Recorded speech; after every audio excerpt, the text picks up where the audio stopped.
Okay, I'm back, and I'm here to continue reading my 2023 book, NYMZA, How America Sold Its Soul. Go to part one to learn more details. Go to lulu.com to buy the print on demand copy of the book if you want a printed copy. That's where I sell books. I do not sell books at Amazon. Please don't go there. The reason I don't is I am a small press publisher and an independent author, and uh, increasingly the word is getting out that Amazon is not too good to independent authors or small press publishers. It's not really a very good deal. So please don't look for my books on Amazon, because if you're wanting to support my label and me as a writer, if you buy something of mine off of Amazon, I'm not getting the benefit of that. It's somebody selling a copy of the book. So anyway.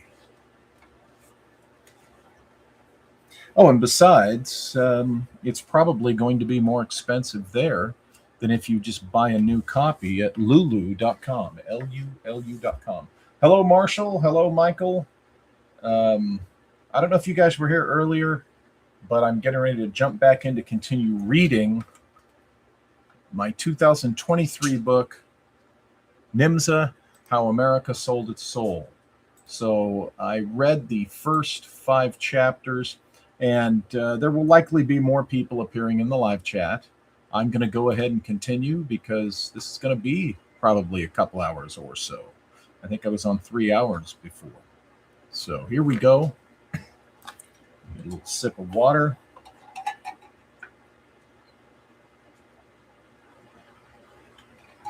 Again, this is part 2. Go to my page, look under the live tab or the home tab, and look for the one that does not say part 2 in the title. Okay? And that's the first 5 chapters that I've already read, so that you can enjoy this book at no cost other than a few hours. So here we go. And please feel free to share the link. NYMZA, How America Sold Its Soul by Walter Bosley. Here we go. Chapter 6, NYMZA Banksters. In my 2015 examination of circumstances and associations surrounding the breakaway civilizations hypothesis, titled Origin, I present lists of likely suspects. My scope focused primarily upon the 19th century financiers and industrialists because it is in these two groups we find the power, especially in our modern times.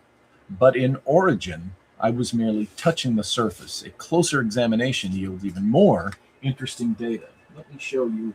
I forgot I can pull these off here. This is Origin, the book to which I refer to often in this one. I propose that among the likely investors in NYMZA, that's NYMZA, would obviously be found German banksters. The Prussian states were experiencing economic difficulties, but that did not mean there wasn't any money in German hands. I got to get rid of these pop-ups. Sorry about that. The following is from my book Origin, quoting, "On the contrary, there was enough money in private and commercial hands to get NYMZA off the ground. And it was in some of Germany's oldest banks, most of which exist to this day. I propose that the natural source for material support would have been the banks, especially those already involved in shipping and trade. Let's look at which banks I suspect were involved in the founding of NYMZA. Berenberg, established in 1590, it is the world's second oldest bank. From its earliest days, Berenberg has had offices in Portugal, Italy, and London. If in the NYMZA mix there are banksters, as Joseph Farrell calls them, these guys are among them." Okay. Wait a minute, let me make sure yes, these if there are banksters in the mix, these guys are among them. Berenberg is a NYMZA suspect also for its early activity in North American trade and finance dating back to the colonial era. Remember the mission statement above in a previous chapter. This bank would have been an aggressive player supporting that. The Barenberg family traced its roots to the 15th century line of burghers of the Hanseatic League, the alliance of merchant city-states that opposed the tyranny of the Teutonic Order. Whatever secular and egalitarian traditions with which the Barenberg family may have operated its bank from its inception, the family handed over control of their financial institution when the last male descendant of their line died and son-in-law Johann Heinrich Goslar was handed the reins of the bank. Though Goslar himself was descended from Hanseatic burghers, his great-grandson, Johann Barenberg Goslar, earned the blessing of the Kingdom of Prussia, the official state under which NYMZA likely served, which granted the family noble status.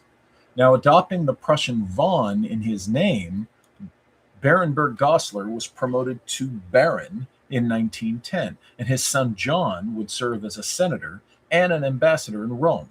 Though Baron von Barenberg Goslar would oust his ambassador son from the family bank, the son would return to the business as head of the Hamburger Volksbank. Despite years of Hanseatic tradition, the Barenberg banking family became allied to the Prussian Junker nationalist enterprise. Excuse me, let me make sure my dogs have water.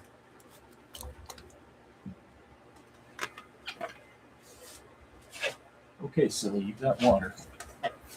Get back to work. You are watching a live stream reading of my book, NYMZA, How America Sold Its Soul, and I'm in chapter 6. This is part 2. Go to part 1 if you haven't read the book or you didn't watch part 1 already. Right now we're talking about who the bankers would be in support of the mysterious NYMZA. The Barenberg Bank, a mercantile business, served the expansion of the Prussian Junkers, whether it intended to or not, in its trade with the Americas and East Asia. By the 19th century, their assets had doubled, but took a hit during the British-led aggression against Napoleon. After 1815, the Barenbergs regained their strength, financed the industrialization of Hamburg, and expanded shipping assets with both the Hamburg American Line and Norddeutscher Lloyd, itself a very important conduit for German immigration to the Americas.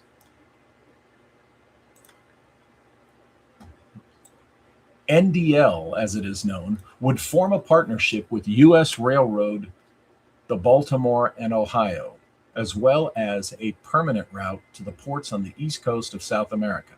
Between 1900 and 1910, NDL and the Hamburg American Line, both founded by Barenberg, dominated the seas, thus giving the Prussian Junkers greater reach to further act upon their interpretation of the Bull of Rimini. Saul Oppenheim. Established in 1789, the Oppenheim bankster elite credentials were made solid with the marrying of their family into the Rothschilds in 1834. This matrimonial merger meant that the bank was quite able and likely willing to back the NYMZA venture. Further evidence is Abraham Oppenheim's inner circle association with Kaiser Wilhelm II during the height of the 19th century NYMZA era. Salomon Oppenheim, founder of this bank, was born into a family of financial advisors and bankers to the archbishops of the electorate of Cologne. As a teenager, Oppenheim established an exchange house in the home city of the Grand Master of the Teutonic Order, Prince Archbishop Maximilian Francis of Austria. That was until France caused a stir and Oppenheim was forced by them to be a tax collector. Once Prussia got back territory lost to Napoleon, Oppenheim moved there and became senior court agent in our most gracious confidence. That's the title. For the Prussian state, where he served most satisfactorily. One of his sons became a railroad industrialist and also took over the newspaper from which Karl Marx had emerged and distressed the government for a time. The Oppenheim son was considered moderate and insignificant and would bring the Rheinische Zeitung back into line with the Prussian state's preferences. Solomon Oppenheim's daughter would marry into the Hertz family, and her grandson would be the famous physicist Heinrich Rudolf Hertz. The Saal Oppenheim family bank would ultimately be absorbed by Deutsche Bank in 2009. As you can see, the Oppenheim pedigree displays dedication to the Prussian cause, none so notoriously as eager diplomat archaeologist spy Max von Oppenheim, the infamous instigator of Islamic Jihad against the West. By the World War II era, the masters of this financial institution agreed to Aryanize and subsequently endorsed the Nazi Party in a public campaign. Waldemar and Friedrich Karl von Oppenheim had been patriotic soldiers for Germany during the First World War. By 1932, the younger Friedrich Karl had volunteered for the paramilitary nationalist Stahlhelm and was soon joined by his older brother Waldemar, himself a Prussian officer who'd previously won the Iron Cross, first and second class, along with the Order of the House of Hohenzollern. The Stahlhelm's somewhat dubious distinction from the S.A. Brown shirts is that they were less anti-Semitic. It's a hair split in hell, to be sure.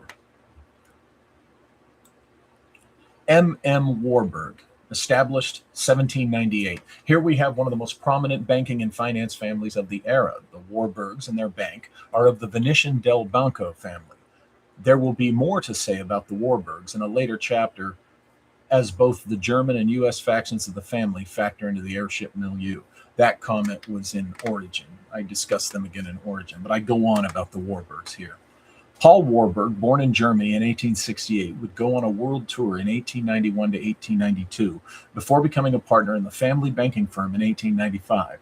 Later that year, he would be married in New York. His bride was Nina, the daughter of Solomon Loeb of Kuhn Loeb, which is discussed in my book, Origin, as well.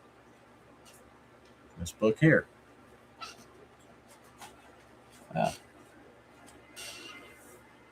Kuhn Loeb was the banking company that owned almost 70% of the actual railroad tracks, physical railroad tracks in the United States.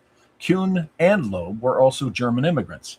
I argued in the aforementioned book, Origin, that these two railroad bankers are examples of the invasion by industrial import strategy identified by Paul Winkler. Not to be outdone by his father-in-law, Paul Warburg would do his part in the Prussian Junker infestation of the United States when he became one of the designers of the U.S. Federal Reserve, the greatest assault on American independence by the European central bankers who had been trying to get at the U.S. since the days of Alexander Hamilton, who, by the way, was a friend of central banking. Donner and Rochelle. Established in 1798, this bank was into merchant shipping. It would be a no-brainer for Donner and Rochelle to get on board with NYMZA. Not only would they have the means and expertise to support the mission, DNR would be able to provide the manpower with expertise in literally building airships. In those days, it would have been natural to employ shipbuilders in this venture. DNR Bank, first named Hamburger Banco, then afterwards known as Konrad Heinrich Donner Bank AG, was linked operationally to Johann Caesar VI. Godfrey,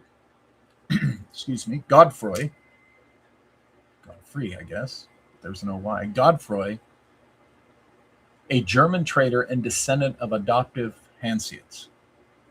Johann Caesar VI Godfrey. Okay, somehow I typoed on that. That distinction would logically ally Godfrey in opposition to the Prussian Junkers NYMZA side, but the success of his shipping empire was valuable to the German imperial government, so it was used to facilitate the colonial policy of that time. In other words, DNR Bank, as tied to Godfrey's shipping and trade operations, meant that it was along for the Prussian Junker ride. Perhaps the Huguenot Godfreys felt they owed something to Prussia, as they had fled there in the previous century to escape persecution in France. Godfrey's Hanseatic connections were, after all, merely an association born of residence in Hamburg. His shipping line was instrumental in the proliferation of the cause of the Bull of Rimini.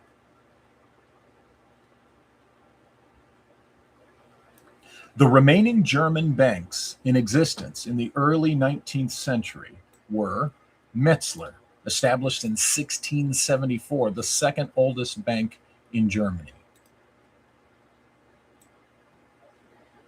Trinkhaus and Burkhardt, HSBC, established in 1785. Hauck and Aufhauser, established in 1796. Berliner Sparkasse, established in 1818.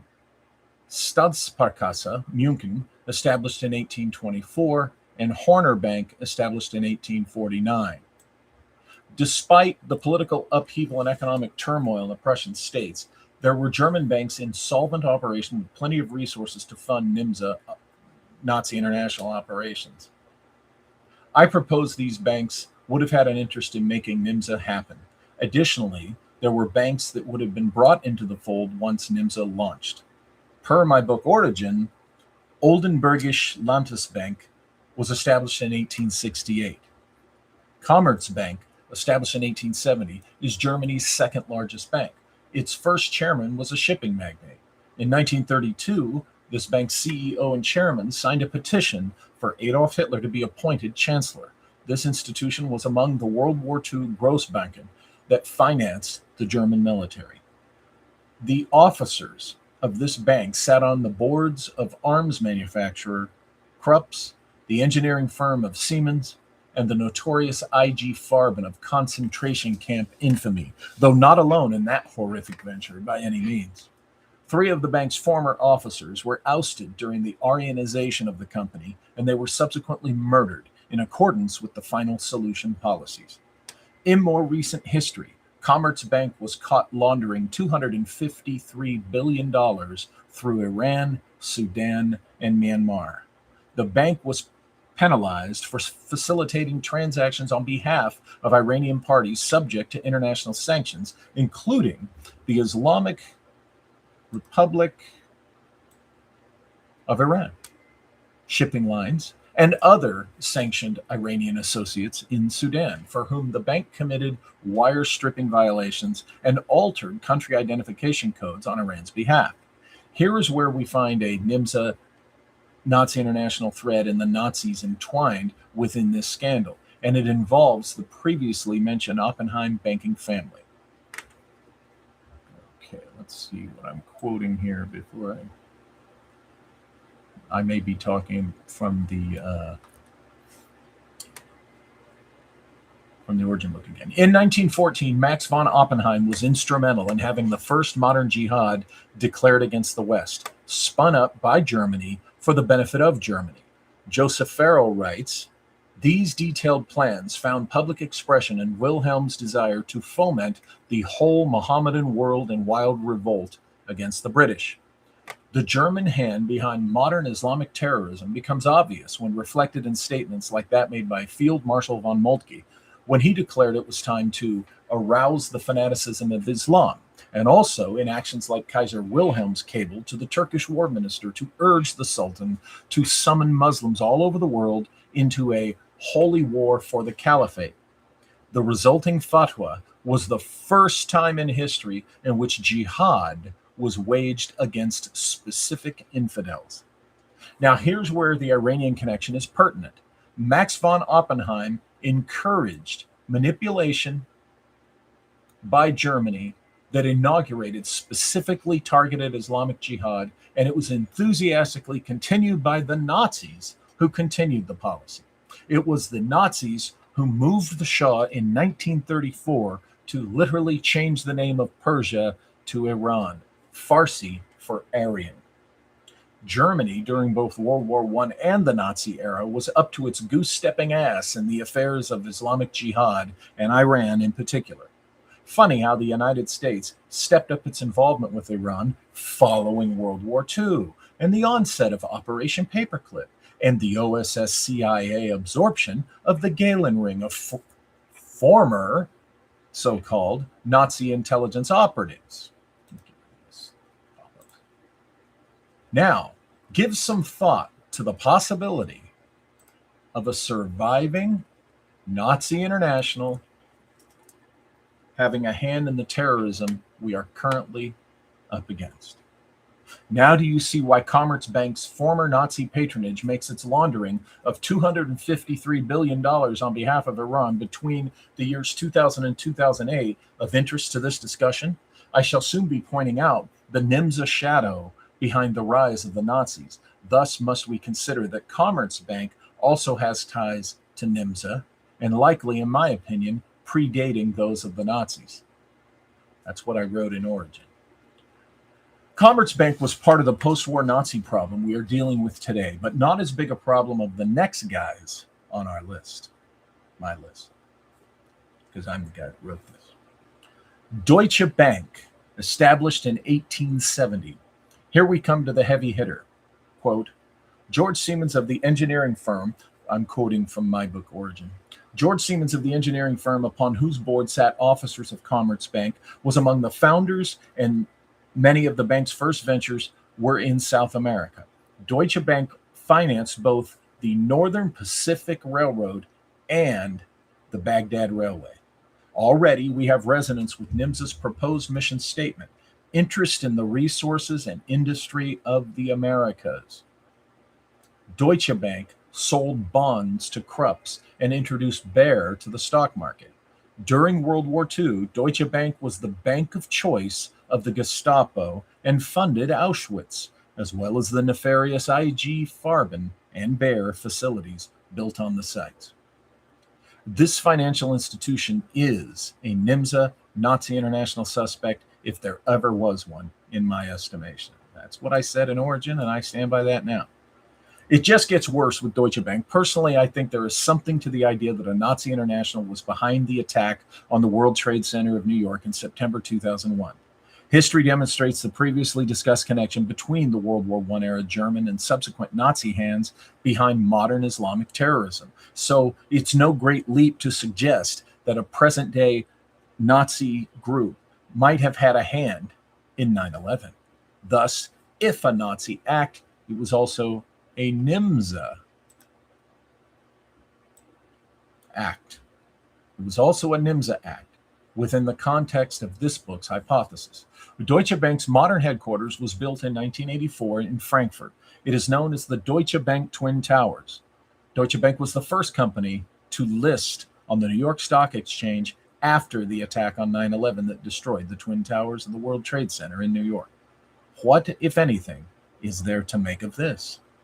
If a Nazi international indeed perpetrated a jihad camouflaged attack on 9/11 as some sort of act of financial blackmail, that a German bank, and especially Deutsche Bank with its Nazi history, was the first company to list on the stock exchange after the attack is somewhat suspicious, don't you think? Why would I say financial blackmail? Because from 2001 to 2007, Deutsche Bank was committing corporate espionage and was behind the housing bubble and CDO scandals of the day, in which their bank officers aggressively pushed $32 billion in bad debt and bonds onto the international market between 2004 and 2008.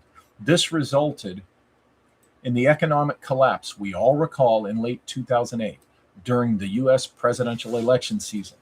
Consider now the allegations that President Barack Obama was soft on Islamic terror. The collapse in 2008, greatly caused by actions of Deutsche Bank, was revealed to the public after the election. But what did the Bush administration and the president-elect's people know beforehand?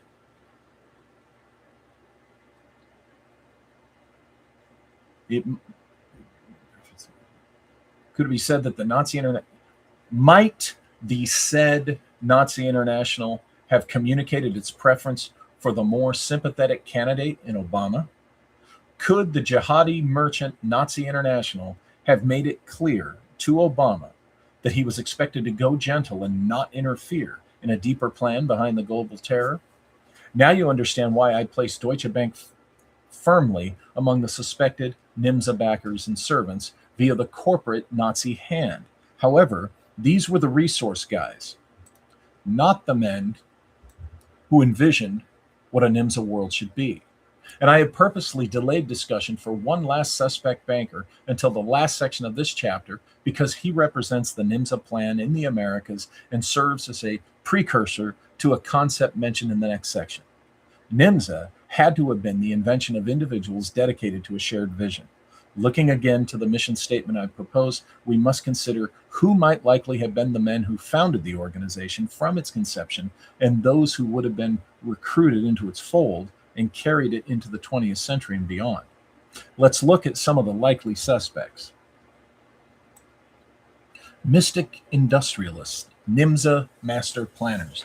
In my book Origin, I attempted to put faces and names to the proposed NYMZA organization, and an organization that would certainly require men possessed of vision and determination to bring about practical application of that vision. The Prussian-German milieu provides them.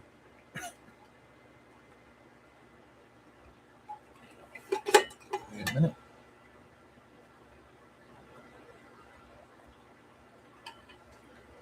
It is very hot here, as we are also having a heat wave, and I have no AC in this room presently.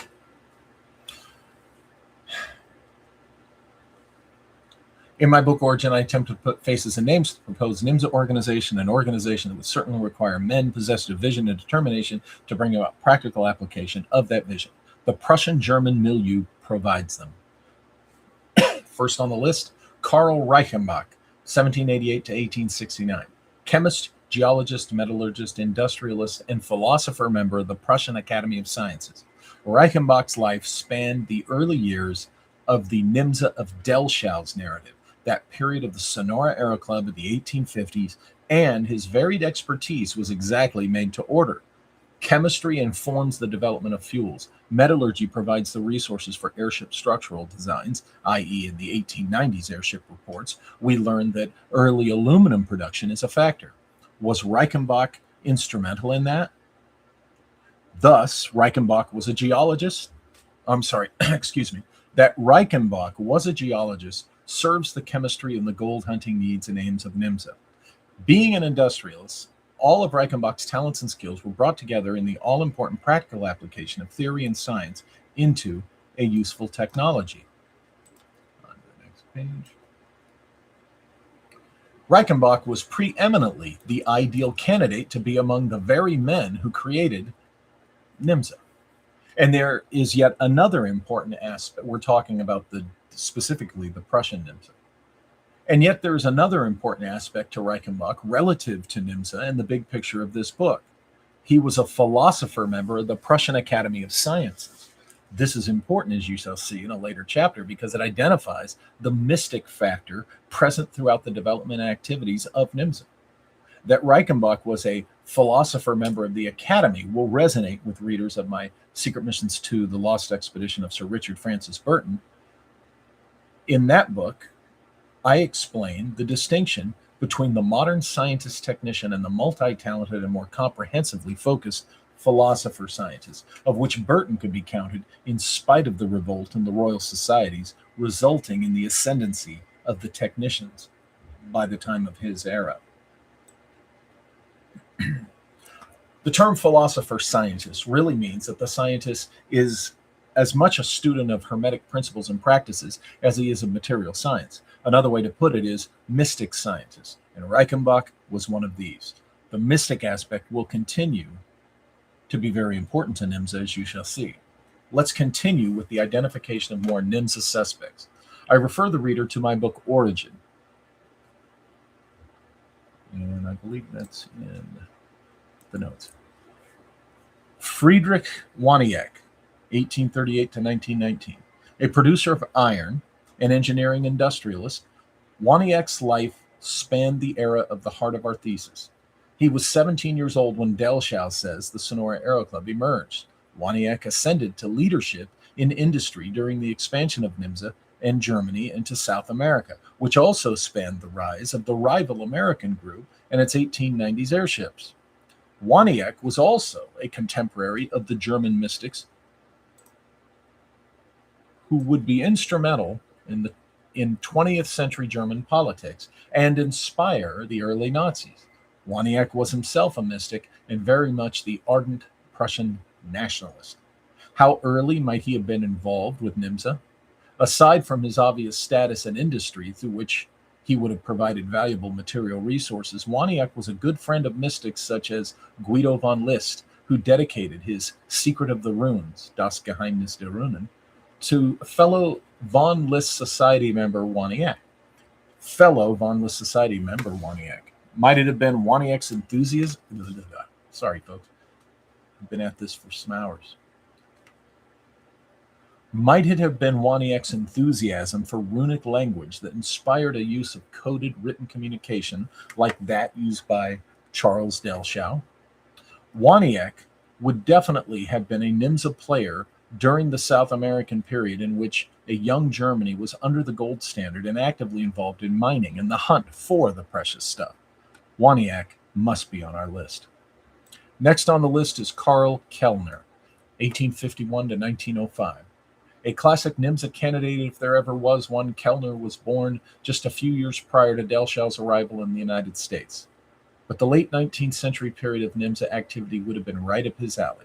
First, Kellner had the practical qualifications. He was a chemist and an inventor, applying his skills to industry. But it may be that Kellner founded the legendary and infamous Ordo Templi Orientis, wherein we find his most important contribution to NYMZA objectives and organizational culture. The Ordo Templi Orientis, or OTO as it's better known, was founded sometime between 1895 and 1906 and was based upon European Freemasonry, though Aleister Crowley would change that a few years later. Kellner would travel the world seeking out adepts of Hermeticism. With his knowledge and expertise of chemistry, Kellner could very well have been tasked with advancing the development of NYMZA propulsion technology. It should be noted that he co-invented the Kastner-Kellner process, which involved the use of mercury, and that suggests the possibility of discoveries related to pertinent technology discussed in Origin. Thus have we well demonstrated Kellner's mystic and industrial qualifications for recruitment into NYMZA and probably management of some aspect of field operations. Next, we have Walter Rathenau, 1867 to 1922. Here we come to another potential whopper, for lack of a better term, as this guy would have been a big fish in the NYMZA pond, especially as the organization grew into a true breakaway civilization. Rathenau was an engineer who effectively applied his knowledge and skills in chemistry to German industry in the late 19th century and into the 20th.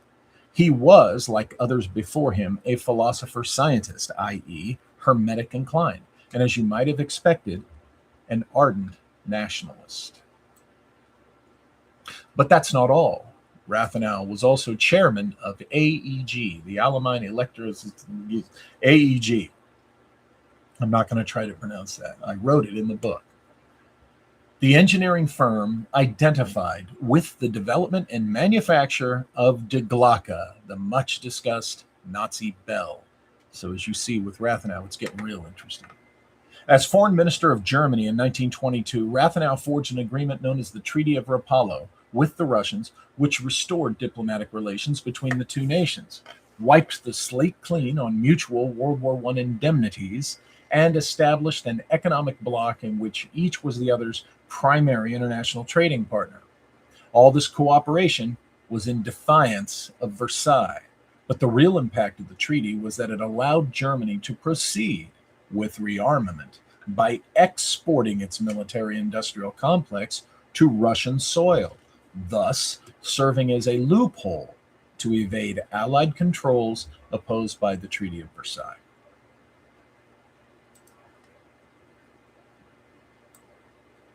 Walter Rathenau blazed the trail that would ultimately give the Nazis their material power. Ironically, 2 months after signing the Treaty of Rapallo, which gave Germany back its teeth, German nationalist radicals opposed to the disarmament imposed by Versailles assassinated Rathenau, the man who made it possible for Germany to rise from its ashes. Unfortunately, it was a Nazi phoenix, so perhaps Rathenau paid a karmic bill forward. We'll discuss Rathenau again later, for he is a bridge between NYMZA and Nazi eras. I think that's discussed in Origin. Next is Hjalmar Schacht, 1877 to 1970.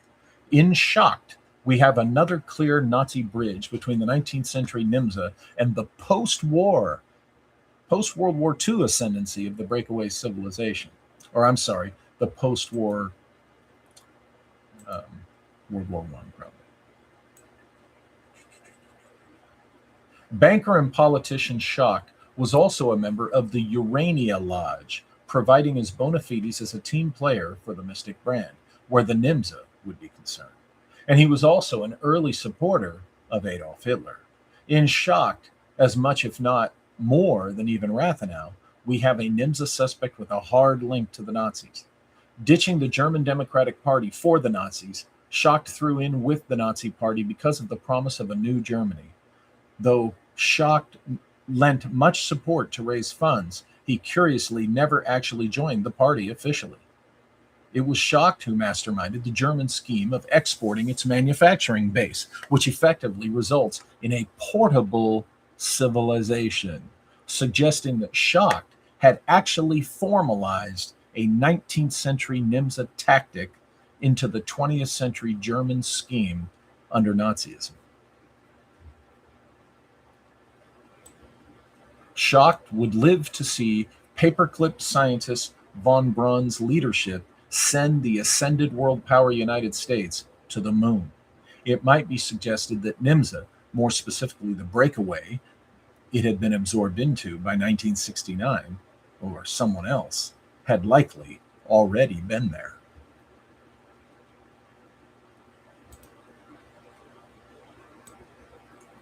With these suspects identified, and these are but a few, for there are certainly others with whom we could fill an entire chapter, let us now move on.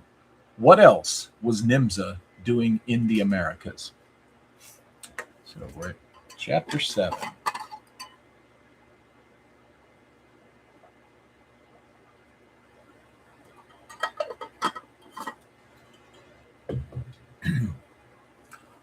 The America Plan. The Black Eagle's claws sink deeper.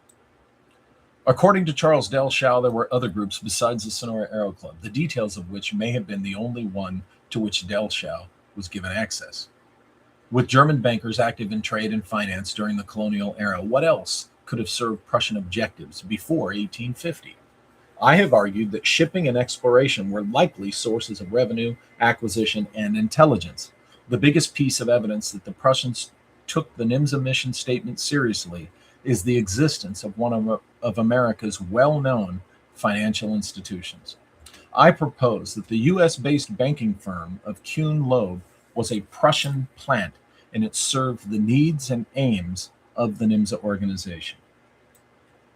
Kuhn Loeb was, in my opinion, the first example of what Hjalmar Schacht would propose in the following century, an exported German institution designed to influence and exploit resources in support of the Prussian unification ideal. Abraham Kuhn was a dry goods merchant who teamed with Solomon Loeb in Cincinnati and eventually relocated their banking business to New York. Loeb came to the United States in 1849 from Worms in the Rhineland. Loeb and Kuhn married into each other's families and would be linked to the power elite Warburgs.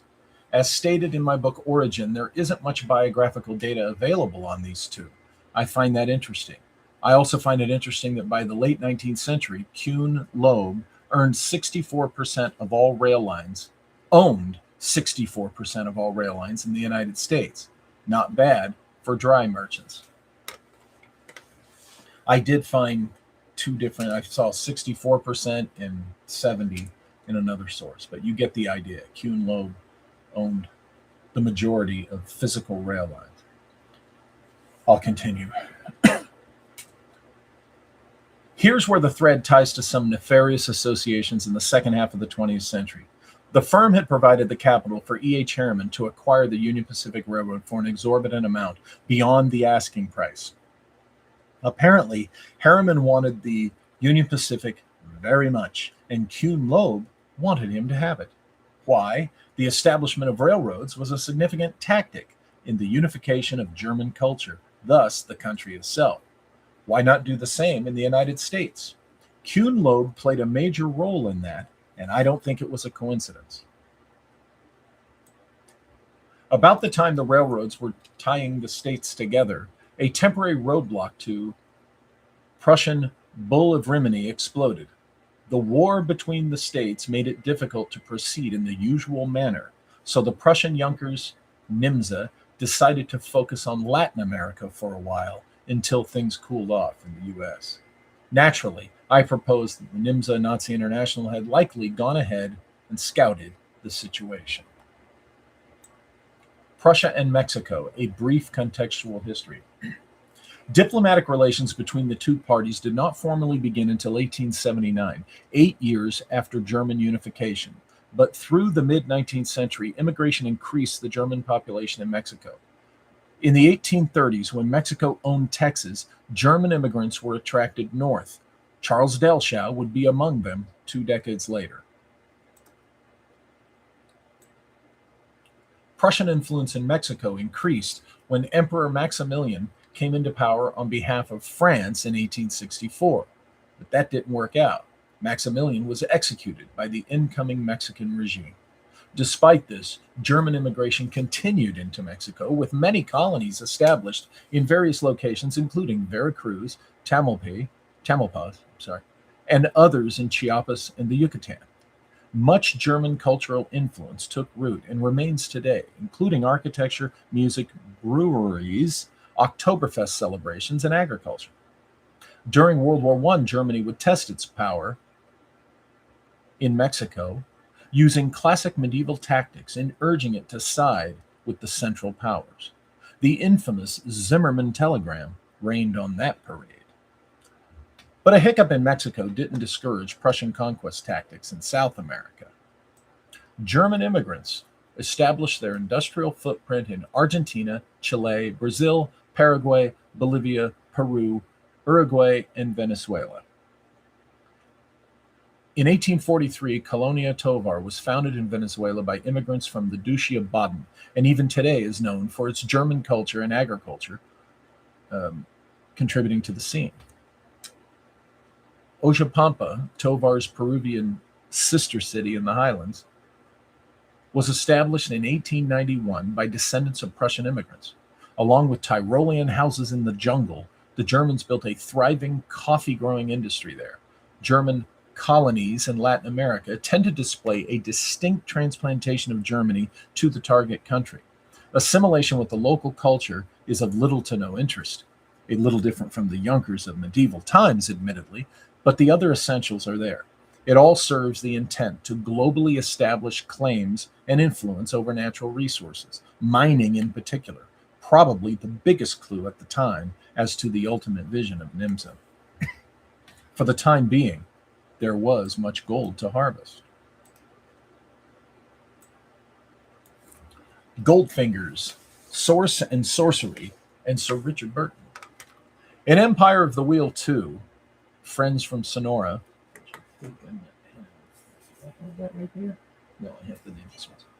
In Empire of the Wheel 2, Friends from Sonora, I discuss German gold hunting activities in the 19th century in South America, specifically within a context to illuminate what I suspect was active, though covert, NYMZA participation in that venture. In Secret Missions 2, The Lost Expedition of Sir Richard Francis Burton, the data implies that the legendary British explorer, scientist, and intelligence officer could have been collecting on Prussian, or NYMZA, activities while in South America. Burton went there over 3 decades prior to Butch and Sundance, and the most mysterious period of Burton's life, the only period about which he published not a word, following a few years as British consul in Brazil. What do I think Burton was looking for and possibly found evidence of? The lost technology of the forgotten civilization, the very reason I think NYMZA was deployed to South America in the first place. With German immigration established, Prussian agents could move freely about the immense southern continent without raising any eyebrows. Though their immigration had begun in the early 19th century, most Germans emigrating to South America started arriving with the establishment of gold-marked currency in 1871. I suspect NYMZA involvement with the establishment of Germany's gold standard and with facilitating subsequent German involvement in the South American gold rushes. Prussian interest in Inca gold secrets, in my opinion, meant NYMZA on the scene. Why? Particular South American sites would not only reveal evidence of forgotten civilizations and their lost technology, but would also likely reveal either the locations of hidden mining operations or the method by which the forgotten civilization manufactured, physically produced gold itself.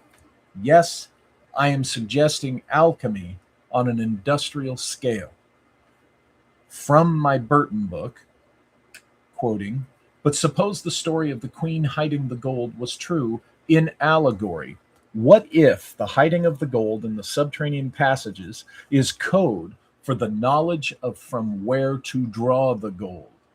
Based on the failed search for El Dorado, we can safely assume that the Spanish never found it. But what if the story of the hidden vaulted gold has nothing to do with a place as much as it does a process?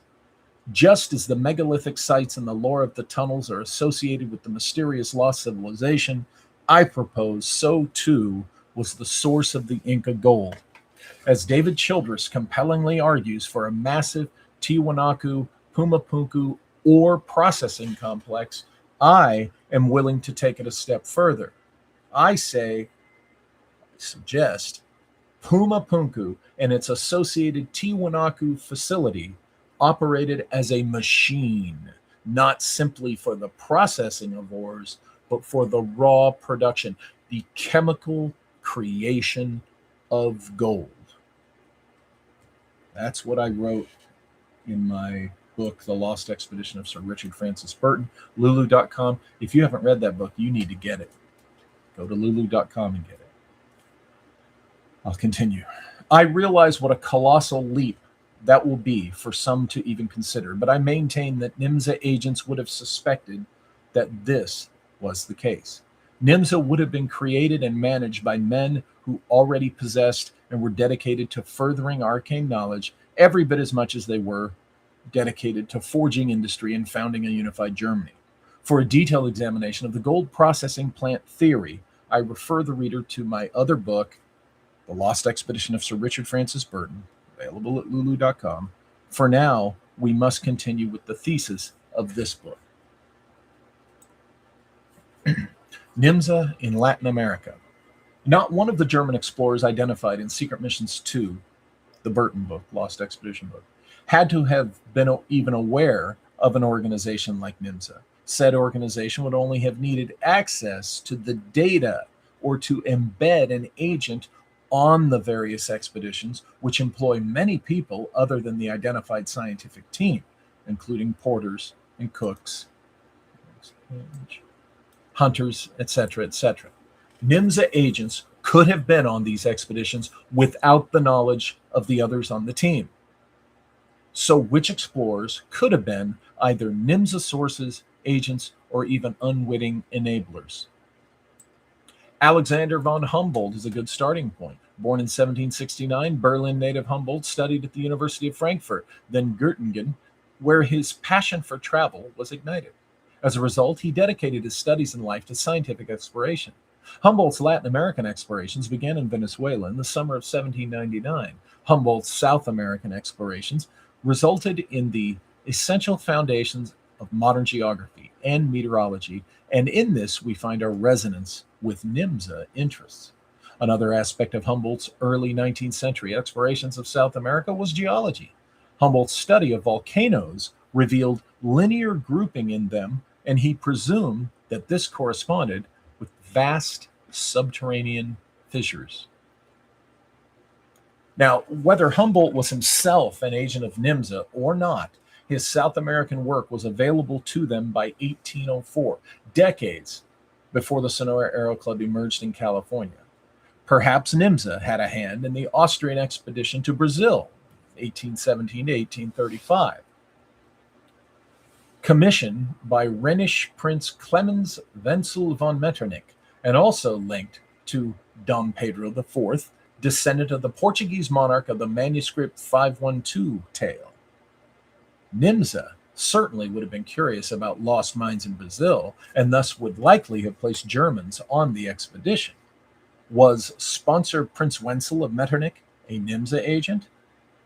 German-Russian explorer Georg Heinrich von Langsdorff, who studied at Göttingen, participated in or led expeditions through Brazil between 1813 to 1822, and then again in 1826, specifically focusing on the Amazon region and, Minas Gerais, the locale of much of the lost city lore. His scientific journals and his log were lost in the archives for a century, and their rediscovery revealed that Langsdorff's focus was on geography and ethnography, two disciplines of obvious value to a group like NYMZA in search of lost civilizations and the lore of forgotten gold sources. More stuff to claim under the Bull of Rimini, which I call the bullshit of Rimini. A good candidate for NYMZA field operative was Robert Hermann Schomburg. This Prussian-born immigrant to the United States became a successful merchant, but his focus soon fell to exploration. Having impressed the British Royal Geographical Society, Prussian Schomburg was sent by them to British Guiana, which led to determination of border boundaries between several South American nations. Serving as a diplomat for Britain, his appreciated service to England suggests a relationship with the Babylonian banksters of London. However, I suspect his allegiance was with NYMZA, for Schomburg was a knight of the Prussian Order of the Red Eagle, usually bestowed only upon commissioned military officers or their civilian equivalent. Alexander von Humboldt's brother, Wilhelm, was a knight first class of the same order. A Grand Cross Knight was the Prussian ambassador of the aforementioned Dom Pedro II of Brazil. However, the rosters failed to show Schomburg among their ranks. It would be interesting to know the origin of this alleged association from the perspective of potential NYMZA interest in Schomburg. Might he have been a clandestine agent? Another possible NYMZA agent might have been Karl von den Steinen, a German-born psychiatrist who focused on anthropology of the cultures of central Brazil. Between 1879 and 1898, Steinen was an avid explorer participating in a circumnavigation of the world, a polar year expedition to South Georgia, and the first two expeditions into the Xingu region of Brazil. He also journeyed to the Marquesas Islands in the South Pacific. Steinen's work was focused most keenly on ancient languages of tribal cultures and of their art.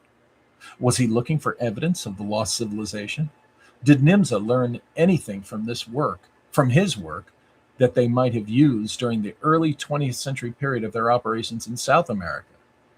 August Kapler was a German-born naturalist, Hugo Zoller, a German journalist explorer, and Wilhelm Sievers, a professor of geography.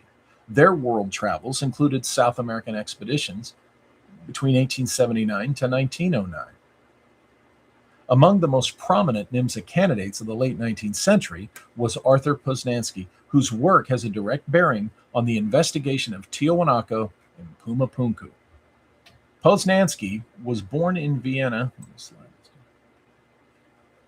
1873 and educated at the Imperial and Royal Academy of Pula for a subsequent naval career. His father was an industrial chemist, which places Poznański within reach of the NYMZA milieu. His interest in archaeology was inspired on a naval voyage that took him to the South Pacific, where he visited Easter Island. By the age of 23, Poznański left Europe for South America.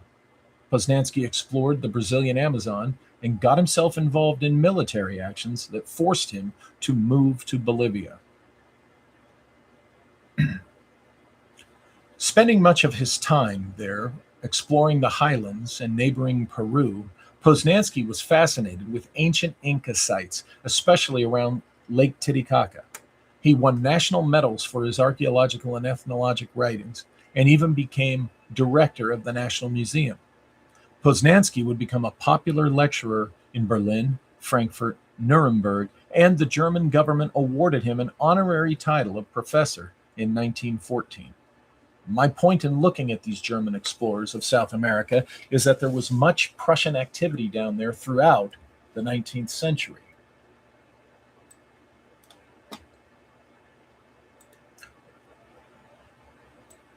With all the lost civilization association, it stands to reason that Prussian NYMZA would have a stake in such exploration, if not a guiding hand.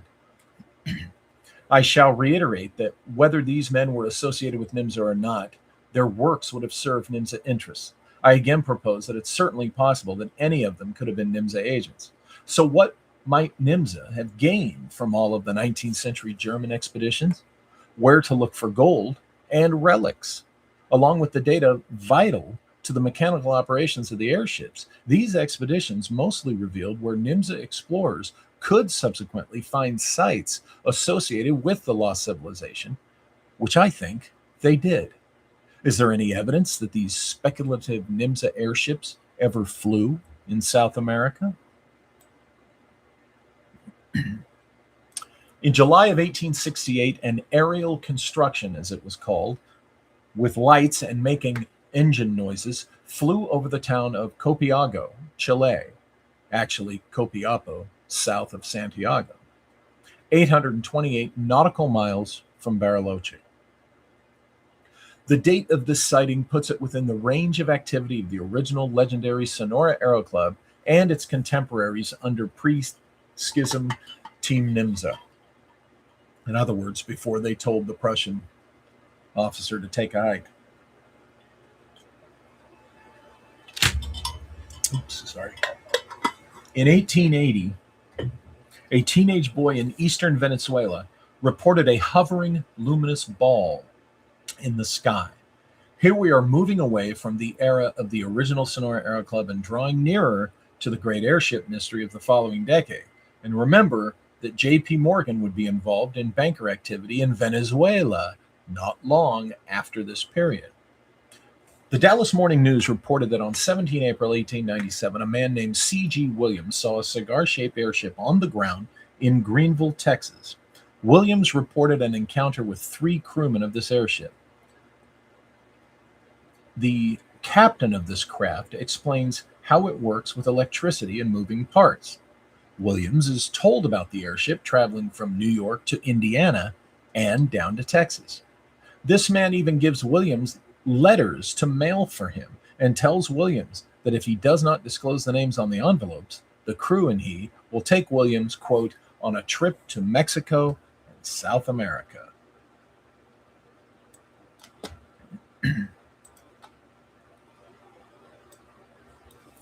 We cannot ignore the allusion to Latin America. From Del Shao, we learned that the Sonora Aero Club used ranchers' barns as maintenance and storage hangars. Might we not also consider the possibility that someone was hired to provide such a cleverly camouflaged base for NYMZA airships in South America? We must. And there is a thread to pull. But first, we must look at what was happening in the United States in the late 19th century that laid the welcome mat out for the Prussian Junker NYMZA influencers. On the digital history page of the University of Houston, we find the following description of America in the late 19th century. Quote, Mark Twain called the late 19th century the Gilded Age. By this, he meant that the period was glittering on the surface, but corrupt underneath. In the popular view, the late 19th century was a period of greed and guile, of rapacious robber barons, unscrupulous speculators, and corporate buccaneers, of shady business practices, scandal-plagued politics, and vulgar display.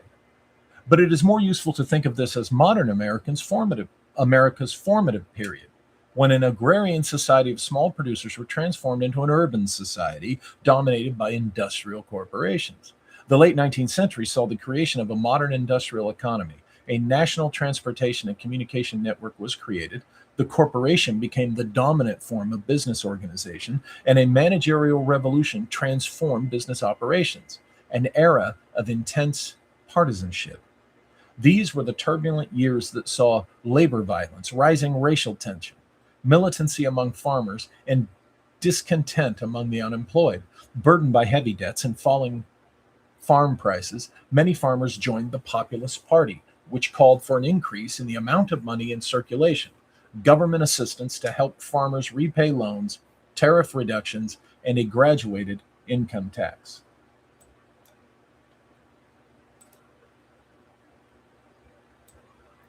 It was an era which saw the dominance of the corporate structure over banking, manufacturing, and railroads, and the expansion of urban growth.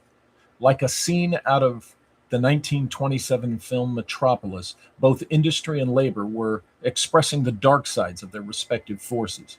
Regardless of the so-called golden age of the United States, there was reason to be concerned about the direction of the young country. Indeed, it was, for in my assessment, there was reason to be concerned about the direction of the country. Indeed, there was, for in my assessment, this evolutionary stage of corporate expression was behind the usurpation of what the 20th century was supposed to be.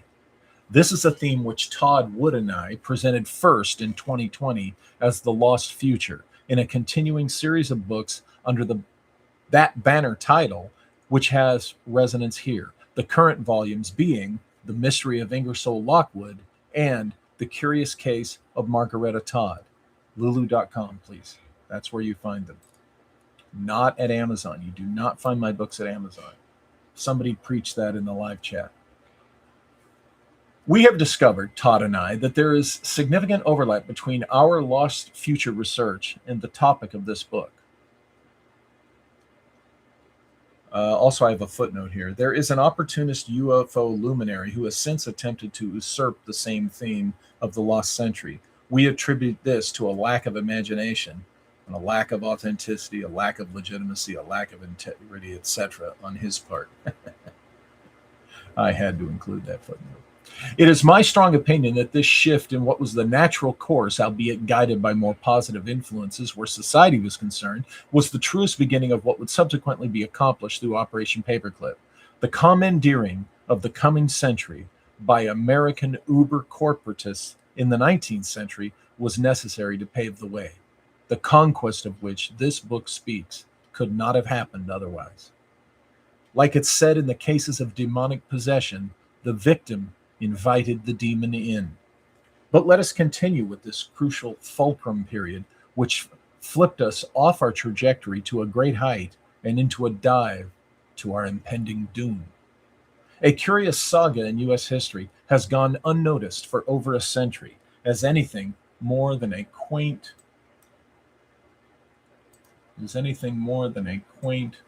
Robin Hood-esque tale from a long bygone era with no ramifications for our times. The truth appears to be something else, for the secrecy surrounding the story endures a quarter of the way into the 21st century. I'm referring to Butch Cassidy and the Sundance Kid, but the real star of the show emerges to have been their famous associate at a place. Based upon research I have done personally, particularly over a period of 10 weeks during 2022, this legendary trio was something more than bandits. What I found is presented in detail in a document published last year and will certainly be vehemently rejected and disregarded by traditional American West historians. Folks, I'm talking about Butch and Sundance were spies. That document, it's 10 pages. You can find it on lulu.com. In that, I present the documentary evidentiary argument that Butch Cassidy and Sundance, Robert Leroy Parker, and Harry Longabaugh were actually intelligence agents of the U.S. Navy Department. It's all there. Okay, I'll continue. Melissa Tittle and I published this together in 2021. And you know what? I'm going to do an episode on that here where I will read the whole thing another time, soon.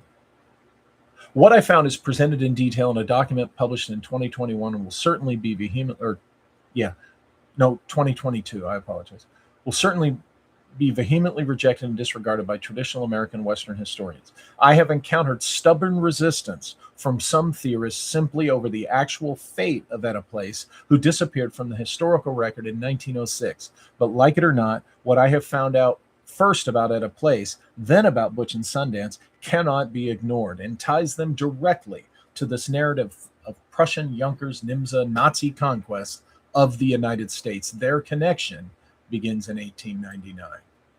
Enter E.H. Harriman of the Union Pacific Railroad. Recall that Harriman went to Kuhn Loeb, the NYMZA banker suspects, and they gladly loaned him more money than was actually required for Harriman to make his desired railroad expansion purchase.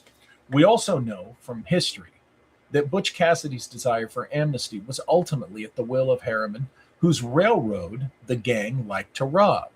We are told that the amnesty meeting between Harriman and Cassidy never happened, but Butch's gang curiously stopped robbing Union Pacific trains, and suddenly the gang that could do no wrong was getting ambushed by posses, and one by one, members were being picked off or forced to flee the country. Interestingly, neither Butch nor Sundance chose to participate in these suddenly unsuccessful robberies. These facts form part of the basis for my hypothesis that Butch and Harriman did indeed meet, and a deal was made. What might the deal have been? In 2014, I proposed my hypothesis that Butch agreed to setting up the gang members, and he took a job in South America on behalf of Harriman's interests. I suggested that the flight to Argentina by the going to, not an actual air flight, folks, that the escape to Argentina by Butch, Sundance, and Etta was actually in the employ of Harriman, who himself was serving Kuhn Loeb's association with NYMZA. Butch and Sundance established a ranch in Cholila, not far from Bariloche. Based upon the model as described by Del Shao for the Sonora Aero Club, I argued that Butch and Sundance's ranch was set up to support NYMZA gold prospecting and airship operations. The German mining experts and personnel would transit through the area using the ranch as a field station. The NYMZA airships, likewise.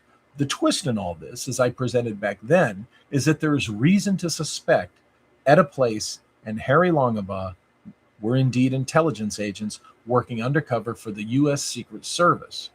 There is now even more reason to suggest this. But I also, in the other document, show the connection that Sundance was very likely a member of the Marine Corps and Naval Intelligence. In 2022, I worked with Melissa Tittle on a suspicion we shared that Butch Cassidy himself may have been an intelligence agent. The suggestion came via Cassidy researcher Ann Meadows, who told me she cited it from a 1994 book by Art Davidson, in which a source claims that Butch Cassidy was in the U.S. Navy for a time. Taking that lead, Melissa and I discovered there was something to that claim. I poured through genealogical and U.S. military records for several weeks, months even, and hit the jackpot. There in the documents is the evidence that Butch Cassidy, aka Robert Leroy Parker, had likely been active in the U.S. Navy and Marine Corps under the very aliases identified with him through the years as an outlaw. The places and times fit. What's more, next page, there emerged evidence that Harry Sundance Longabaugh was possibly operating under U.S. Marine Corps cover or even active duty. This is an astonishing discovery and will likely be rejected by traditional Cassidy scholars. I promise you, they hate it. They hate me for even coming up with it because, well, you know, they own the history research, right? That's the problem we have in, I can't speak for other countries, but in the U.S. academic and research culture, people do this ownership thing. And, you know, I get, you know, researchers feel like they have a personal stake in something, particularly if they're the only person who wrote about it, you know, so far. And then when somebody else comes along, you know, some people get, you know, their everything in a bunch, you know, like David Paulides can't stand anyone else to write about missing in national parks stuff, even though he does not own that subject. Sorry, David. You know, I do my best to encourage, like if somebody, there's someone who's on TikTok, Everyday Alchemist, who's doing really cool presentations on the Disneyland to learn current portal spots, and even going beyond, you know, what I did with, you know, California sites and stuff. And I encourage that. I think it's awesome what they're doing. And the more people dig into something, the more we find out. But anyway, that was an aside, because just like I'm hated by this arrogant, self-appointed Ambrose Bierce specialist who you never heard of because he's so obscure, but he thinks he's just wonderful, and he mocks and hates my book on Ambrose Bierce. Oh well, time will tell. Anyway, I will continue.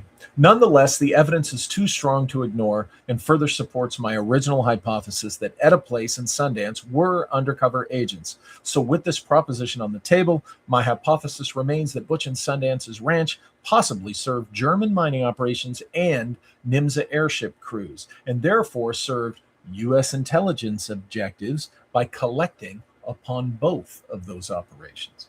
In my opinion, this explains why Pinkerton's South America man, Frank DeMeo, could never catch Butch and Sundance, even though he knew where they were. DeMeo had started his investigative career with the U.S. Secret Service.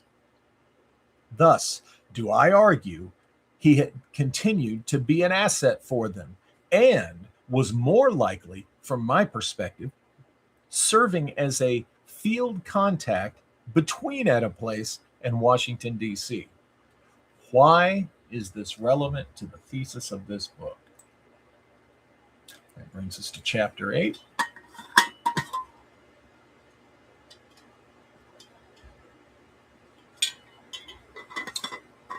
Thanks for your patience. The throat's getting a little drier. Let's see. We are at, okay, page 96.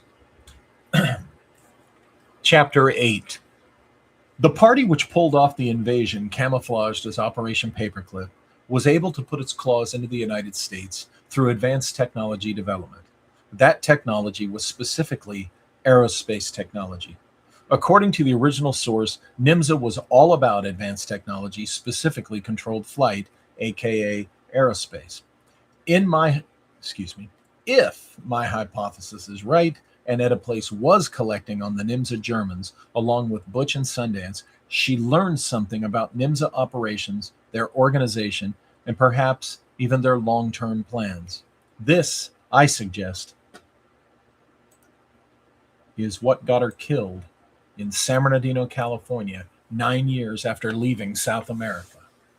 In my Empire of the Wheel series, I lay out what Etta was doing there, and it involved documented history of German spies in California during World War I. I further argue in those books that there was NYMZA presence as well. How do I draw that suggestive conclusion? Because of the release of Frank Rosasco from a psych ward into the custody of so-called Friends from Sonora. Rosasco was a son of the well-known ranching family in Tuolumne County, the stomping grounds of the Sonora Aero Club. But that's not what first connects Etta Place to the milieu of the Operation Paperclip deception. I proposed in Empire of the Wheel 2 and in Origin that her time in South America collecting on NYMZA Germans was driven by E.H. Harriman of the Union Pacific Railroad. Harriman had a son who would become best buddies with Prescott Bush, a man indicted for business and bank dealings on behalf of Nazi Germany during World War II, a war that Prescott's own son was fighting. Prescott went into politics and established the Bush family political dynasty, producing two U.S. presidents, George H.W. Bush and George W. Bush, 41 and 43. Subsequently, post-war CIA operative George H.W. Bush, President 41, would emerge suspiciously within investigations into the JFK assassination, an event which, as Joseph P. Farrell points out abundantly, had Nazis connected to all the popularly identified suspects. But that was long after Etta Place was dead, so I began to ask myself what she possibly knew of German, more specifically NYMZA, objectives that got her marked for death. I think the answer to that may lie in whatever had been going on geopolitically during the 1890s. As stated, Todd Wood and I had presented our suspicions regarding hidden hands behind the usurpation of the 20th century. What do we mean by that?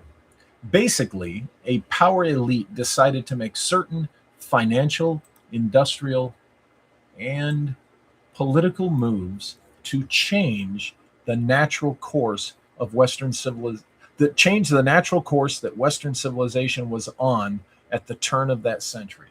Our Lost Future Volume 1, The Mystery of Ingersoll Lockwood, interestingly involved the possibility of extraordinary technology, a theme we keep seeing with NYMZA Nazi International.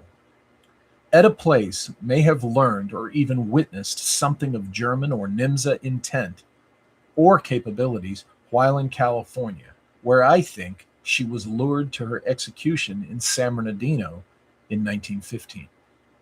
Additionally, I now suspect such secrets contributed to why Butch and Sundance took advantage of death reports erroneously linked to them. These men were hiding from someone or something. Avoiding prosecution for their bandit days isn't a strong enough motive. From my perspective, they likely continued intelligence work through World War I and into the 1920s and 30s, by which time they might have aged out. However, espionage and intelligence collections aren't exclusively a young man's game, so Butch and Sundance could have been active into old age during World War II. Or they might have simply retired somewhere safe. Whatever value the occultists have for a politically motivated organization like NYMZA/Nazi International, we may never quite convincingly pinpoint, yet they are there. What is it that they guard so closely? All it takes to materially prove that Etta Place was indeed the mysterious Cora Stanton of the 1915 San Bernardino mystery, because the available evidence, which Melissa Tittle and I have found, sets Butch and Sundance within an intelligence community context. Etta, being Cora, becomes even more reasonable than I argue it already is based on what I present with Rick Spence in Empire of the Wheel Volume 1. And that's just the speculative espionage thread surrounding the World War I era elements in Southern California. When you add the occult elements pointed out by Rick Spence and I in Empire of the Wheel, those occultists in the German NYMZA Nazi milieu become even more pertinent to the discussion. What were the Prussian Junkers NYMZA Nazis doing with the occult? Was it merely a means to run spy networks and classified communications? Would intelligence agents who uncovered such an application feel the need to disappear, just as Butch and Sundance apparently did? No, they would not. As intelligence agents, they would have reported the info and been recognized for a job well done. So continuing with the speculation in which we're forced to indulge, prosecution from banditry and uncovering a spy ring woven through occult lodges must be eliminated. Something else compelled Butch and Sundance to go underground. Something more threatening than either the law or German intelligence agents. And that brings me back to Etta Place being the mysterious Cora Stanton, and I am convinced is the key to what we're trying to unlock. Frank Rosasco, 24 years old, the young man arrested on 30 November 1915. He was on the train bound for Barstow to meet friends when he had a nervous breakdown. In possession of a lady's purse containing $232, roughly $4,000 today, Rosasco was hallucinating the face of a young woman and insisting that he had not hurt her. Taken into custody and committed to the psych ward of the county hospital, Rosasco was shortly released to unidentified friends from Sonora. The problem is that a bona fide criminal mystery was brewing in San Bernardino at the time, and across town on the day before was discovered the mystery victim's alleged suicide note, purse, and bottle of poisonous substance, all discovered in a spot already well investigated the day the victim's body was found. Did Frank Rosasco plant these items and then hightail it to the train station the next morning? There were questions when the mystery woman was found dead in her Beta Springs lake. It had been reported widely that she left no purse, no hat, no suicide note. It was very quickly decided by a hastily gathered jury that the woman was a suicide. It wasn't until the day before Frank Rosasco was arrested on the train that we are told the identity of the mystery victim. The alleged note offers a name, Cora Stanton. This alleged suicide note is found with other items previously specified as not being found. A lady's hat, a purse, and a suicide note stumbled upon in an area the police searched thoroughly 10 days prior to their discovery. And to sew it all up neatly, with the purse was found a bottle of highly toxic bichloride of mercury tablets, the very poison found in the woman's stomach earlier. Case solved, move along. Except there is the arrest of Frank Rosasco and his curious release into the custody of these so-called friends from Sonora, and another mysterious visitor who showed up at the coroner's display of the freshly identified Cora Stanton.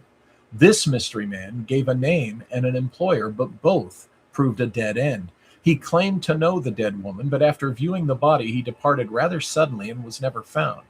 Once I saw evidence which strongly suggested that Cora Stanton was at a place, I suspected that this mystery man, who gave his name as Thomas Cavanaugh, was very possibly Harry Longabaugh, the Sundance Kid. In light of the information subsequently discovered during project development with Melissa Tittle involving a deeper investigation of Butch and Sundance, I became even more confident that my original suspicion was correct, that Etta Place was in San Bernardino under sensitive, covert circumstances. She had dropped off the radar, so to speak. Longabaugh was sent to determine if the reported dead woman found in the San Bernardino lake was her. Positively identifying her, seeing his close friend dead, Longabaugh got out of town as quickly as possible to report the tragic news to his superiors. At least, that is my hypothesis on how Etta, Sundance, and Butch are connected to the Empire of the Wheel mystery. Known documented history has revealed how the trio were connected to relationships and places linked to Prussian Junkers NYMZA activities.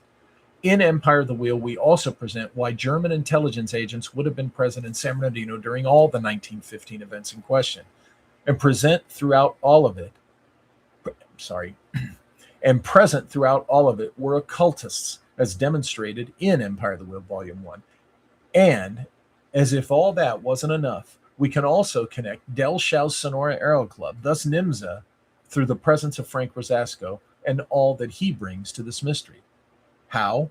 Frank Rosasco was a son of the Rosasco ranching family in Tuolumne County, their original homestead located right there adjacent to the Sonora, California headquarters and stomping grounds of the Sonora Aero Club.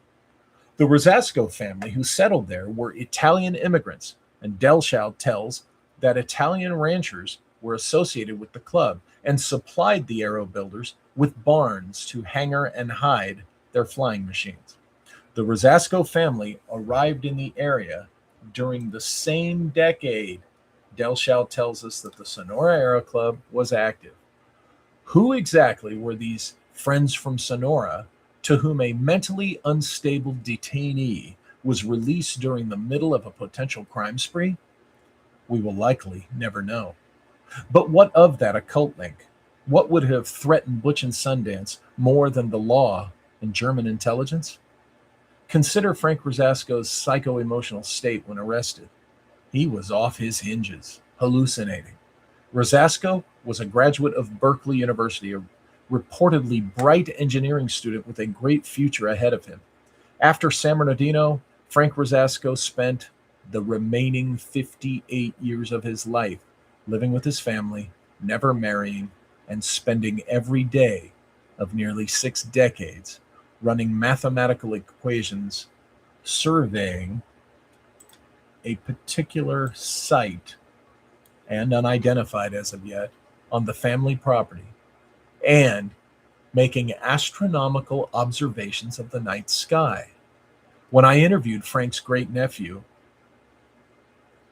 and of my request for more information, he told me only that his mother said, Frank went to San Bernardino and lost his mind down there. The Sonora Aero Club was allegedly involved in arcane science and technology, at least their leader and a few other members were. Frank Rosasco, member of a family which Delshow's story implies knew about the club's activities, was himself educated for a scientific technical profession. What happens to him could have inspired the weird horror of H.P. Lovecraft. So, what happened to him? What did he witness that drove him mad for the remainder of his life? What was the obsessive mathematics going to reveal to Frank? What on the family ranch property compelled daily survey? What or whom was Frank looking for in the stars? Did Butch and Sundance know? Was Etta assassinated by German occult agents because she saw something that she shouldn't have? I suggest that the deep thread running through all of this, the big clue revealed to us through Frank Rosasco, is that which has driven the Prussians since the days of the Teutonic Knights and specifically the Fourth Crusade. It's the thing I think fueled the NYMZA Nazi international involvement with the development of exotic propulsion systems, specifically in pursuit of flight. It's the very driving motive for the 20th century German development of Die Glocke, the bell, a device already being used in a proof of concept model by the Sonora Aero Club and the airships of the subsequent 1890s airship mystery. By the way, I'm the guy that made that connection and discovery in Delshow's art,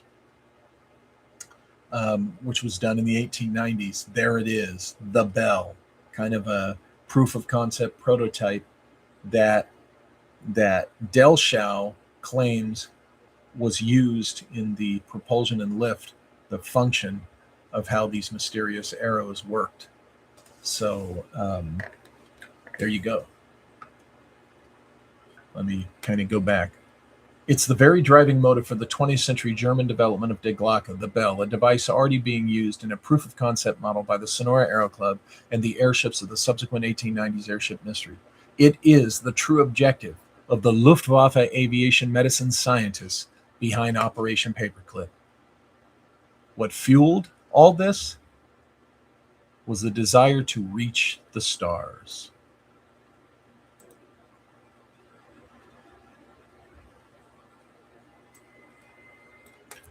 Okay, let me get another drink of water. That's the end of that chapter. Let's see where we're at. Okay, we're on page 103.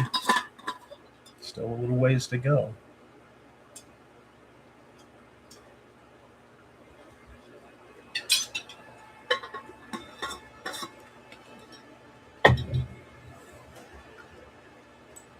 I see the live chat is going. It's fairly lively. Okay. Chapter 9. Oh, you know what? Before I get started on this, I have to take my meds, my pill for my arthritis, and I might as well do that now. So take a quick break. I'll be right back.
Okay. There's your dinner. Excuse me. Okay, guys, I'm back. And okay, there we go. And I hope you're all enjoying this marathon, this NYMZA book marathon. Reading my NYMZA book. Thank you for being patient for my stumblings, tripping over words sometimes. But we are on chapter 9, and I will continue. Chapter 9. Putting men in space is what NYMZA has been about.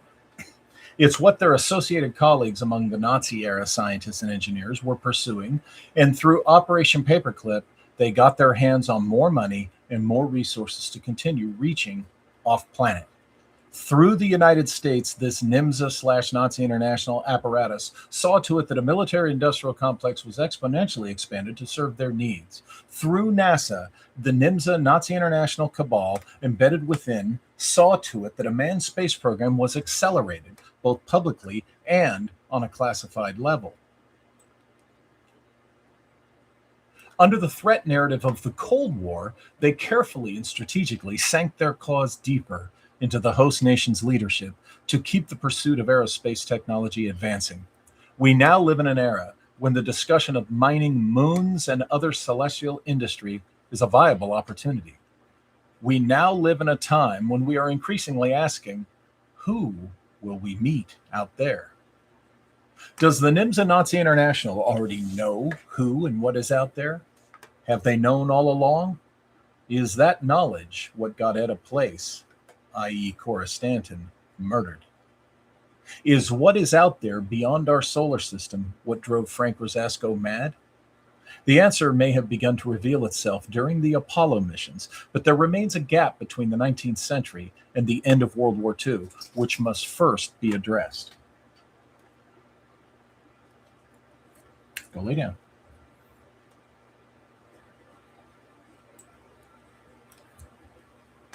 Hold on a second. What was NYMZA doing to pursue spaceflight during the early 20th century? In my analysis, that story involves, Tiki, hold on a second. Real life goes on around us. Buddy, go lay down. Lay down. Come on now, lay down. On my next break, we'll go out. I'll take you out so you can run out back. Oh, sorry you're getting this on a live stream. What was NYMZA doing to pursue spaceflight during the early 20th century? In my analysis, that story involves the work being done by Oliver Heaviside, who independently validated the principles that made Die Glocke, the Nazi bell, actually possible. Now, I go into Oliver Heaviside a little more extensively in this book. So lulu.com, you're going to want this book. Some people consider this book as important as the NYMZA book that I'm now reading to you. So we connect this development of the bell by looking at Walter Rathenau and where he was by 1893. So we have Oliver Heaviside, okay, and his principles, and then, you know, his principles pretty much made the Nazi bell possible. And when you connect that to Walter Rathenau, okay, and electricity, right? Okay, let me get rid of this pop-up again.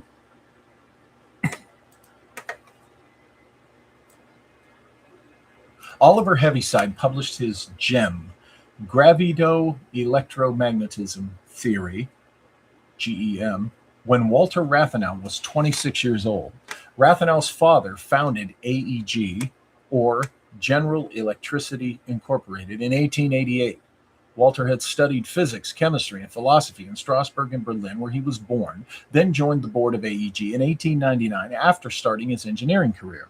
It is very likely by 1893 that he had become familiar with Heaviside's GEM or GEM principles. This makes it no accident that AEG is directly linked to the development and production of the legendary Bell, allegedly the Nazis' most highly classified secret project during World War II. Witnesses claim that anti-gravity was among the various results of experimentation with this device. We see both Heaviside's and John W. Keely's influence in this basic description of the Bell. We have anti-gravity and rotating parts a la Keely, specifically in his vibratory motor element described as, quote, contained in a cylinder through which ran a double shaft, one of which revolved in a sleeve. That is nearly exactly the description of the Bell. There is also electricity and the toroidal principles of counter-rotation per Heaviside and GEM in the mix. It could easily be argued that Keely and Heaviside could have together, independent of the Germans, built the Bell, given the proper resources. No crashed ET saucers necessary. Essentially, I say that Walter Rathenau took Keely and Heaviside's concepts and applied his resources. What might AEG's contribution have been? AEG had become Germany's first government contractor in 1884, thus linking the company to NYMZA involvement. Before Walter's murder in 1922, AEG had become the power engineering juggernaut of Germany. No one could compete. AEG built the power infrastructure and advanced the railroads, created the national telephone system, manufactured automobiles and aircraft, and the list goes on. AEG made modern Germany happen and powered it. That's what they added to Keely and Heaviside's concepts, electric power to the maximum of the day. I have to pause to let Tiki go outside. Think about all that I just said to you. You got to go potty? Okay, come on.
Come on. Thank you. Go lay down, mister. Okay, folks. Thank you for your patience.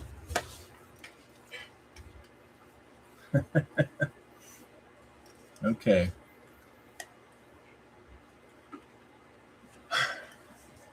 But AEG engineers likely provided more than simply a power system for this classified device. I suggest their design thrust the proof of concept level of mechanics far into the future of technological development with more substantial materials and systems. Think special alloys and transistors and electronic schematic advances. I suspect that Walter Rathenau's occult circle associates brought him into the NYMZA Association, and it was they who urged him to bring Keeley and Heaviside concepts to his father's company. And who murdered Rathenau? Could it have been NYMZA agents? The FEMA? And why? We may never know. What can be said is that all of this presents a problem for the theory that the Bell and its rumored technological progeny are strictly World War II and post-war military-industrial complex products. Additionally, it peas in the cornflakes of the reverse-engineered from ET technology crowd. It was in the 19th century when Keeley and Heaviside based their theories and accomplishments on the very human study of physics and an application of Earth-founded mathematics. Neither man had a UFO encounter in which the popularly presumed alien space angels provided them with the secrets of anti-gravity and space travel. As we can see through Archimedes and Leonardo da Vinci, the history of alchemy, the chronicles of Delshow, the documented works of Keeley, the 1890s airship mystery, Heaviside's gem, and many stories throughout human history, both Western and Vedic. Nazi Germany did not need a crashed ET saucer to do the things they're alleged to have done with exotic flight technology. I feel rather strongly about this. That's in my book. That's not on the side. It's time to let the fairy tale go and accept that human minds and hands are capable of these technological wonders. Next section, breaking away. Going into space is the ultimate breakaway. It has been and remains my position that NYMZA carried its previous 19th century influence into the 20th century. The Prussian vision of unification had finally happened, and Germany was a nation with its inherited enthusiasm for militarized industry and global superiority alive and well by the time the Nazi brown shirts appeared. I argue that the philosophy and personnel behind NYMZA were involved in the rise of Nazism, for this modern tyranny of corporatism served its objectives. To reign off-planet, the corporation had better control the planet in order that all its pertinent resources be committed without conflict to that end. It is here that I will begin to emphasize that the term Nazi is really only a temporary identifier for the party behind this tyrannical movement, as will even NYMZA become. But for now, we will continue to use both terms for expedience where the reader is concerned. Having well established the hypothetical role of the NYMZA, the mystery airship technology reported by the 1890s, and the NYMZA influence engineers using ideas of Keeley and Heaviside, among others, being a likely source for the subsequent Nazi Bell and other possible technology, we can also assume that Nazi Germany was envisioned and designed to be the perfect testing ground for the 20th century objectives of NYMZA political and sociological philosophy. I further argue that all this served NYMZA aspirations for and beyond aerospace development, for there was indeed another thread of determination in all of this exotic technology development, and that was mysticism.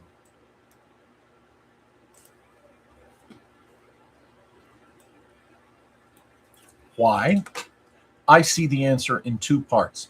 The first being that occult organizations are often linked to forgotten technological secrets being passed down through the ages, and this is, from my perspective, a definite source of important principles and concepts of the exotic technologies discussed in this book. But the other part of that answer has a potentially disturbing secret. What or whom is expected to be encountered out in space once access to the stars is achieved? In this second part of the answer, we may even find that our aforementioned and ill-fated Frank Rosasco is a somber hint to our own future. In both Delshow and the reports of the 1890s airship mystery milieu are suggestions of esoteric societies and fraternal orders. Freemasonry, theosophy, and spiritualism are to be found in the news reports of the 1890s airship milieu, but especially in the patrons often identified by researchers. John Keeley was a darling of Clara Bloomfield Moore, whose 1893 book Keely and His Discoveries, Aerial Navigation, as well as a pamphlet on Keely by Bloomfield Moore, published by the Theosophical Society of London, stand as evidence that Keely was involved with the airship mystery technology. Bloomfield Moore's archaeologist son Clarence investigated ancient mounds and other sites in Europe, Asia Minor, and South America. Clara herself also wrote 2 other books on Keely's airship technology and was a proponent of etheric force, likely plasma. She was the major promoter of Keely. The legendary founder of Theosophy, Helena Blavatsky, had a high opinion of Keely and his work. And despite Bloomfield Moore's works, it was Blavatsky's writings on Keely that would introduce his work to esoteric communities around the world. Naturally, that included German occultist scientists. Blavatsky's influence on early Nazi-friendly organizations, especially NYMZA ideas, is well known. By the way, I consider the Heritage Foundation to really essentially be the NYMZA Society of the Christian Nationalist movement.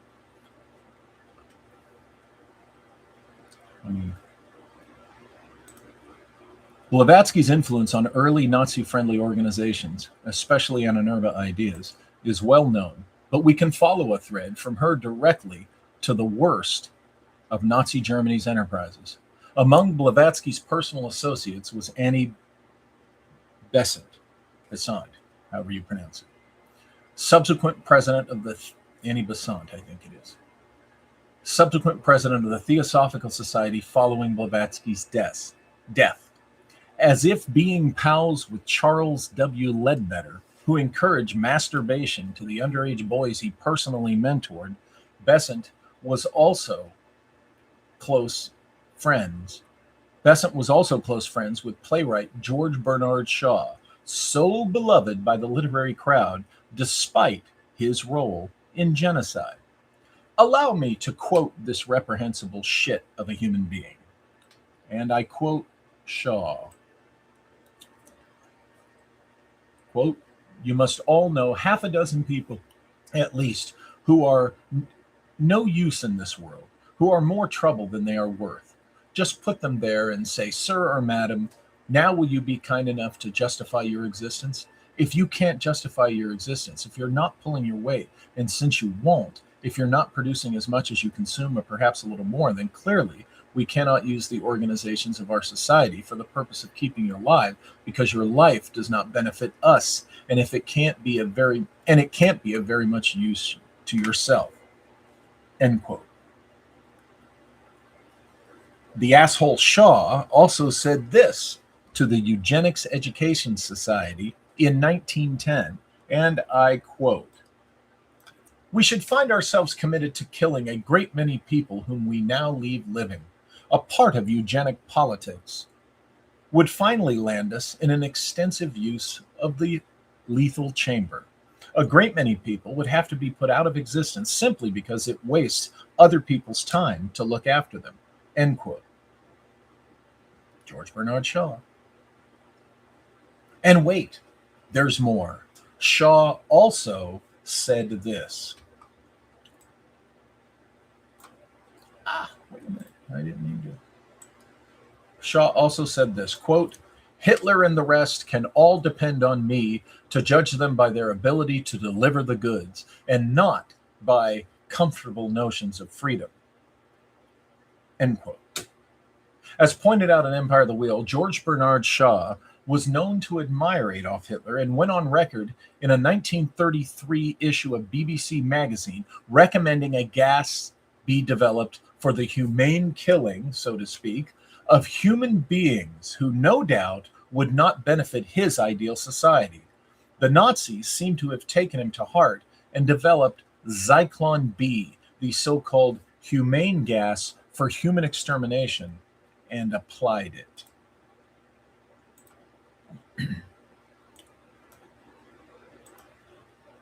Still think he's a charming English writer and playwright?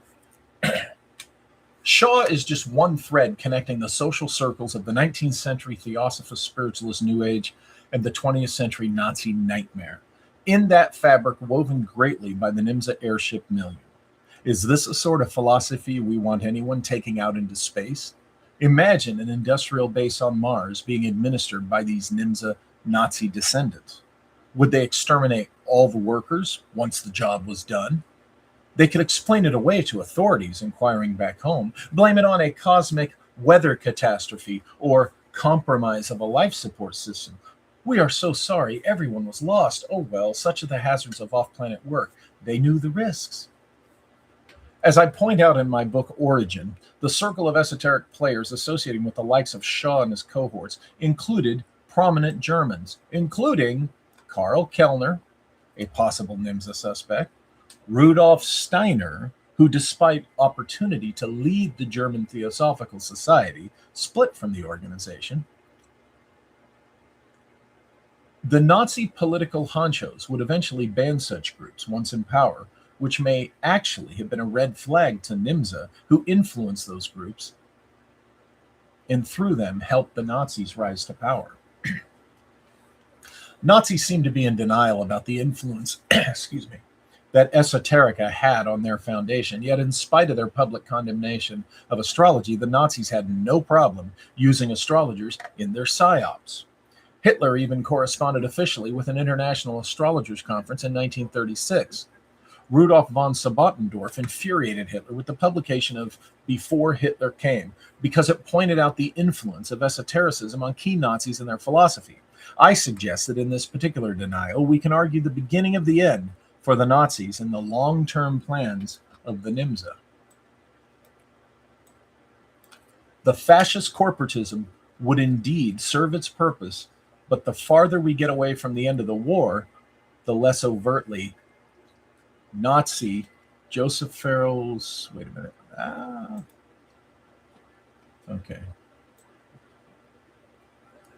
Okay. Now I get what I'm saying here. But the farther we get away from the end of the war, the less overtly Nazi Joseph Farrell's International identifies. To put a finer point on it, it's my contention that what we know and call Nazi was a temporary product label, a useful stepping stone for an organization with a much older pedigree and of more powerful influence. Nazi was just a mask worn for a time by what NYMZA actually is. Tiki, come on, buddy. Okay. Sorry, guys. The dog's getting restless after. Okay, there he is. After several hours of this marathon. Lay down, buddy. You've been fed. Some Nazis understood this Nazi label. SS Brigade Führer Karl Maria Williget,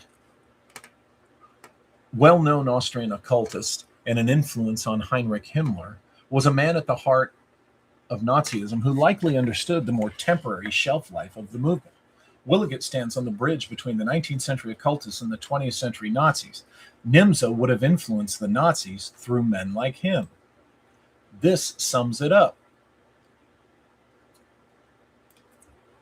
And this is, I'm quoting the researcher, the author Stone. And I think I used this in Origin, perhaps.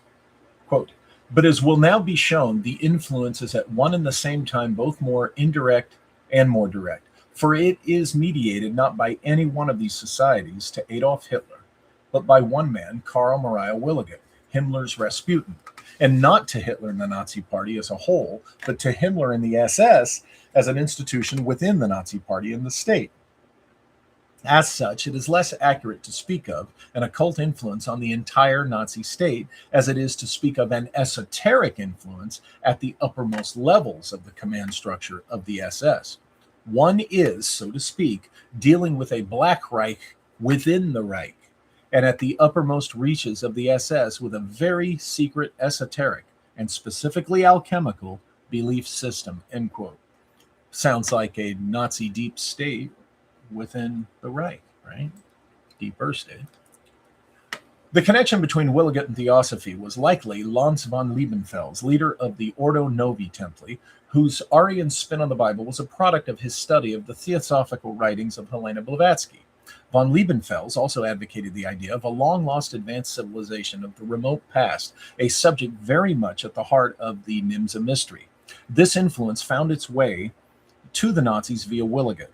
Though Williget had no direct official association to the Ahnenerbe as such, he was Himmler's personal advisor and reported to him directly. Blavatsky's Theosophical Society promotion of John W. Keely and his technology, especially his aerial navigation technology, likely found its way to the Nazis through German occultists with NYMZA influence and blessing. I would identify Victor Schauberger as a link between Keely's work and Nazi engineers developing Die Glocke, if both are true, and I am convinced they are. But this is not supposed to be a book about exotic technology. That was merely the major thread connecting NYMZA to the United States military-industrial complex. We should now look at the means by which the Nazi NYMZA cabal secretly infiltrated the U.S. government. Operation Paperclip. We're now at Chapter 10.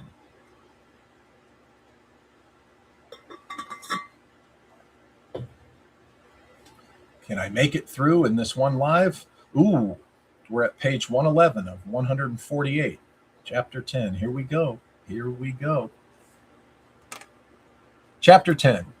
Many people are convinced that Adolf Hitler was among other key Nazi leaders and officers who survived World War II. The stories have them fleeing to South America, and history proved it so when the likes of Adolf Eichmann and others were indeed found or captured in various countries on that continent several years after the end of the war. In recent years, reasonable evidence has emerged to suggest that Hitler himself may have indeed survived and lived the remainder of his years in a German refuge near the Andes. I think the Nazis were a prime expression of NYMZA in the 20th century up to the Second World War. They represented everything the NYMZA Prussians of the 19th century dreamed of achieving, certainly so in the esoteric philosophy of Nazism, but particularly in the administrative methods. A major problem about all of this, however, are the opportunities such an organization apparently ignored.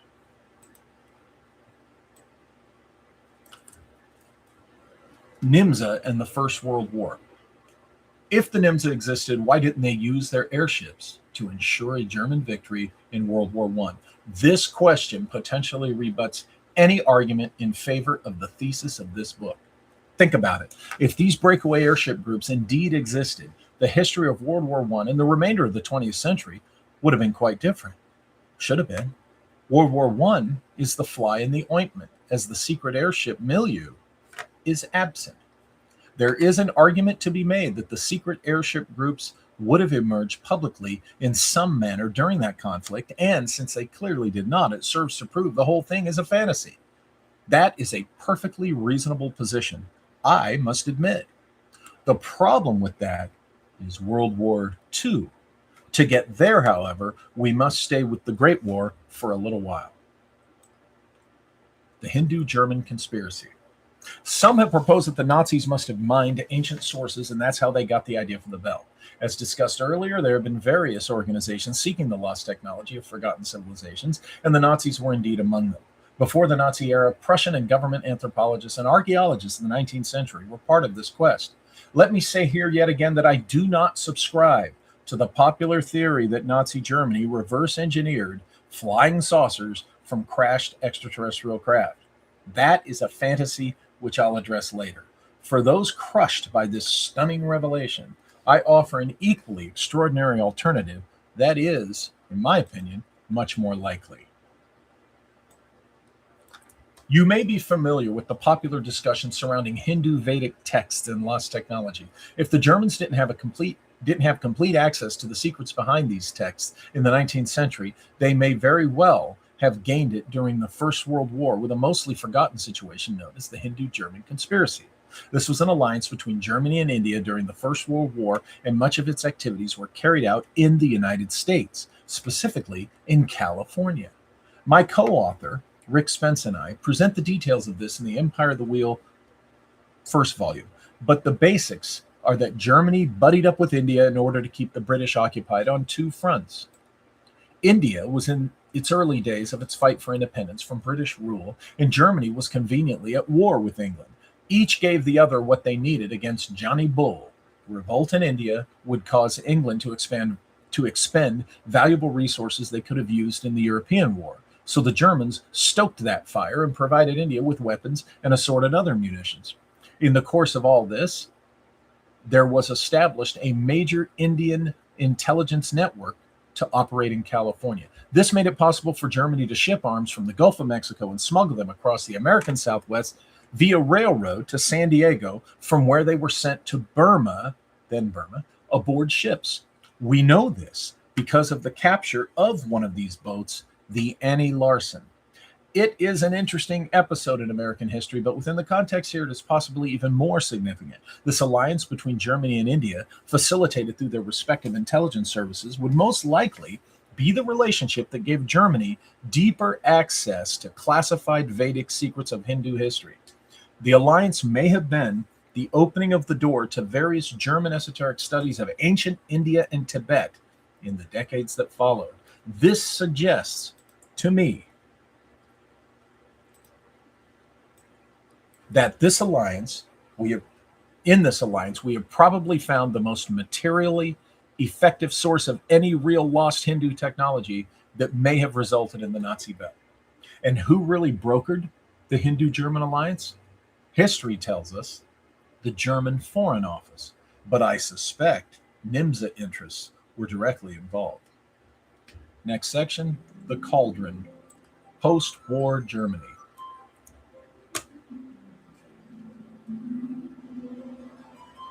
Excuse me, my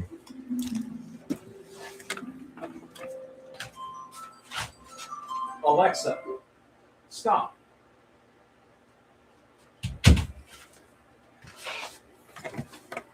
That was weird, right? The Cauldron, post-war Germany. After World War I, Germany was at its lowest point. The conditions of the treaty were such that Germany's economy was destroyed and the national morale was in the toilet. It was a perfect environment for a drastic new movement. Aleister Crowley put it in a letter to Karl Germer, fellow OTO and publishing associate, and I quote, "The whole thing is a function of the new aeon. All these alarms and excursions are the birth throes. And I don't think that you are right either in supposing that Hitler has done Germany any good. I think that on the contrary, he has run Germany right into the earth, has thoroughly alarmed France, England, and America. You talk about Versailles as if it had ever existed, but it never did. From the day it was signed, all sensible men realized that the terms were impossible. The treaty created a great deal of sympathy, and you were just beginning to get out of the mess, thanks to people like Stresemann and Brüning, when the brown shirts overthrew the Reich.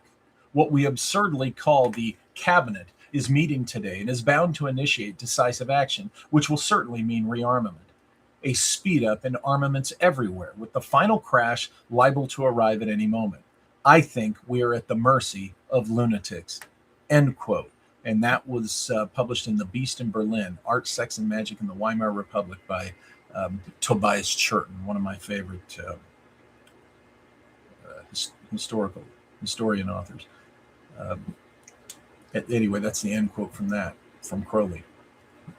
I propose that NYMZA influence was applied to putting those lunatics, which Crowley refers to, in place. NYMZA and the Mystic Nationalists. German society had been fascinated with the occult for years, and war did nothing to change it. Hitler's alleged desire to eradicate occultists and secret societies apparently ignored that some of his top men were deeply involved in this stuff, namely Heinrich Himmler.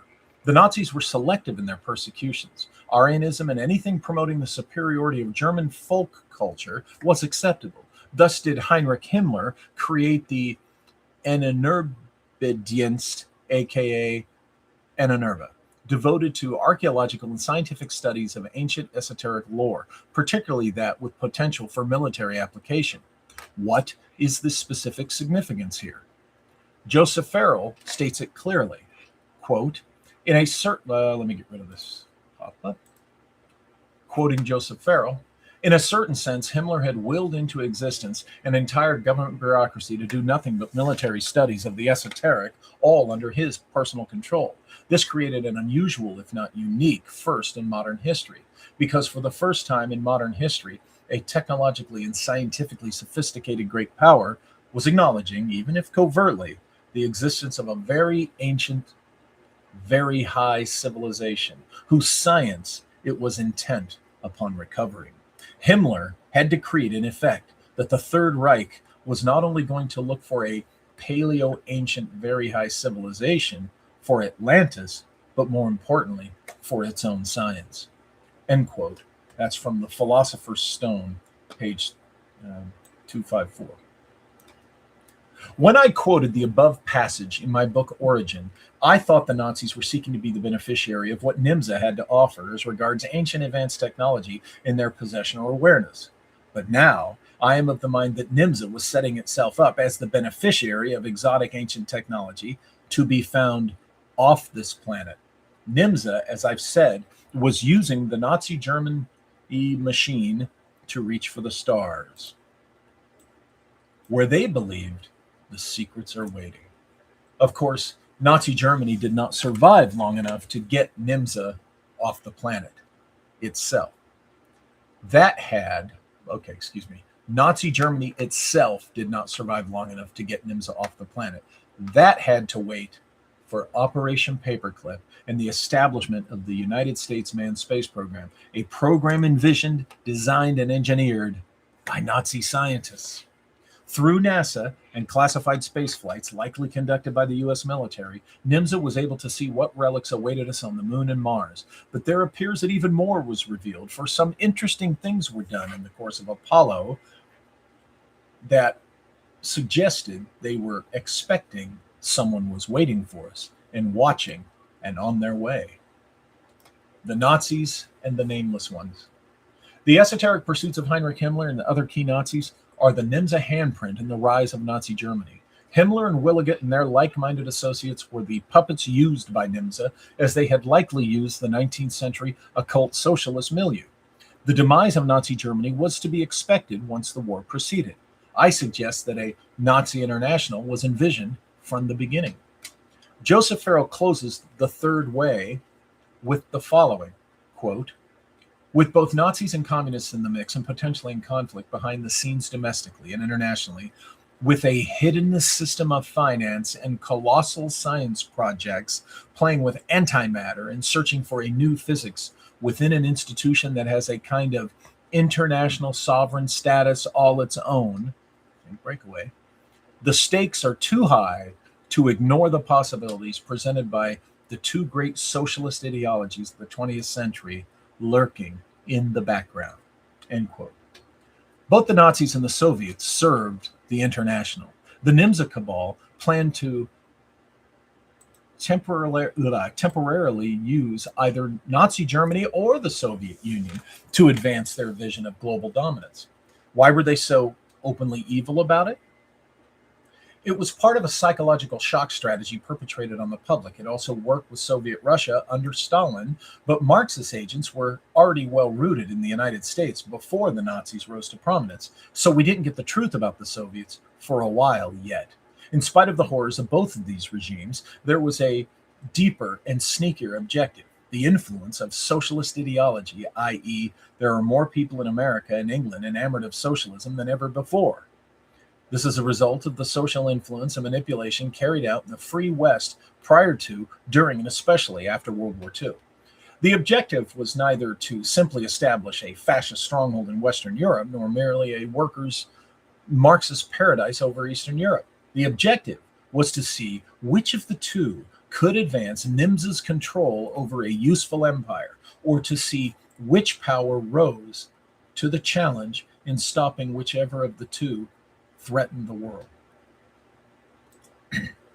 World War II had an element of contrivance designed to provoke any sleeping giants willing and capable of overpowering the fascists and the Marxists. The United States rose too and met that challenge, and thus became the apple of NYMZA's eye. Of course, this would not have been such a big surprise to them, because NYMZA had been in the Americas for over a century by the time the war broke out. That the United States and the resources of the Americas was the target all along is what I'm suggesting here. War is the primary export of the Prussian Junker German state and had been since medieval times.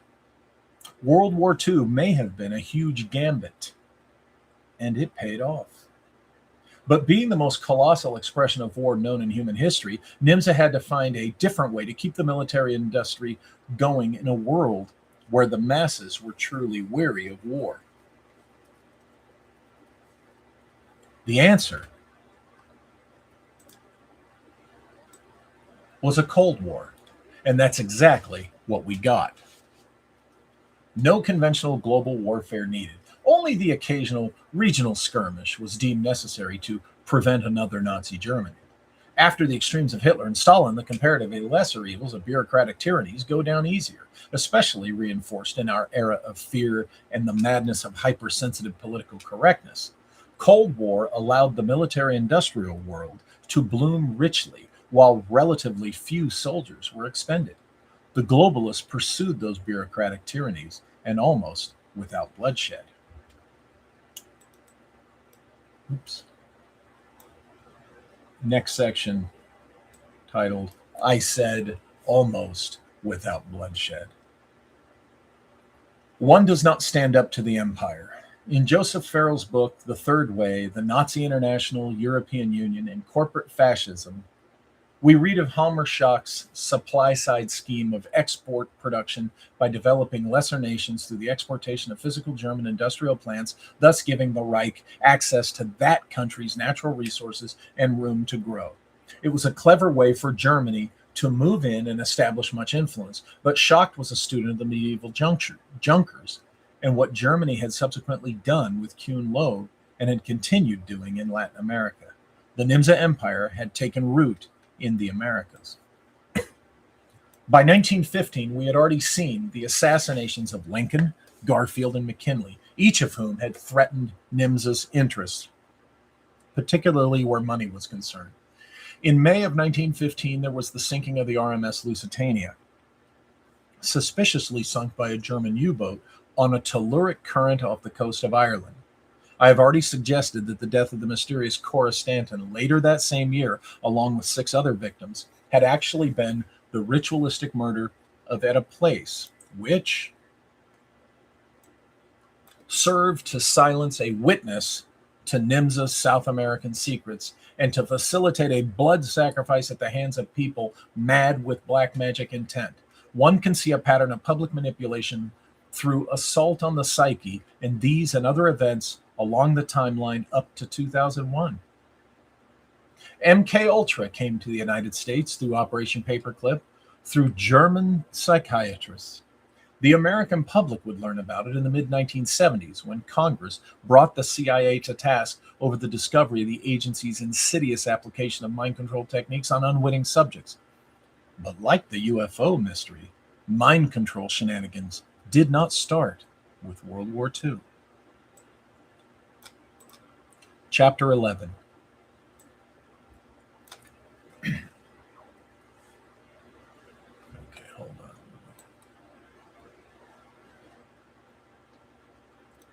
It has been said that it's not that evil wins, it's that it just won't die. One can apply this to particular German parties and their various phases from the medieval era to World War II. It is notable that a German, I say NYMZA, hand has played a significant role in the black magics of psychiatry and the occult. Author Nigel Graddon writes, quote, our study of the rapidly evolving occult dynamic in 19th century European society and its religious and political affairs has revealed at its core the insidious presence of a long-established Germanic negative mystical tradition and structure. For every new esoteric group that sprang forth during the age of the irrational, whether under the flag of spiritualism, theosophy, Hermeticism, Rosicrucianism, Neo-Templarism, ceremonial magic, or other sundry isms, one can trace its occult genesis to the corrupting influence of ancient Teutonic tribal ambition, end quote. Wow. That's a quote from Jack the Ripper's New Testament, Occultism and Bible Mania in 1888 by Graddon. Wow. Is this not what we've been talking about here? Teutonic ambition? What is wrong with these people?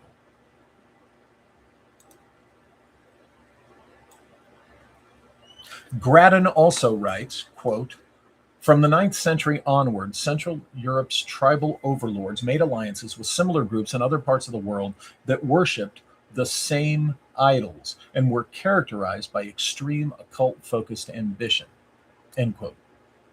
From this point forward, I am compelled to clarify a point the reader must keep in mind, for there will be naysayers on principle. Magic does not have to be real for its practitioners to commit heinous acts in its commission. The practitioner will do any number of willfully harmful things in his or her own belief that it works, and those harmful things will be dangerous or even deadly. When I speak of occult-motivated acts of violence and destruction, henceforth, I speak of it as a motivator for the perpetrators.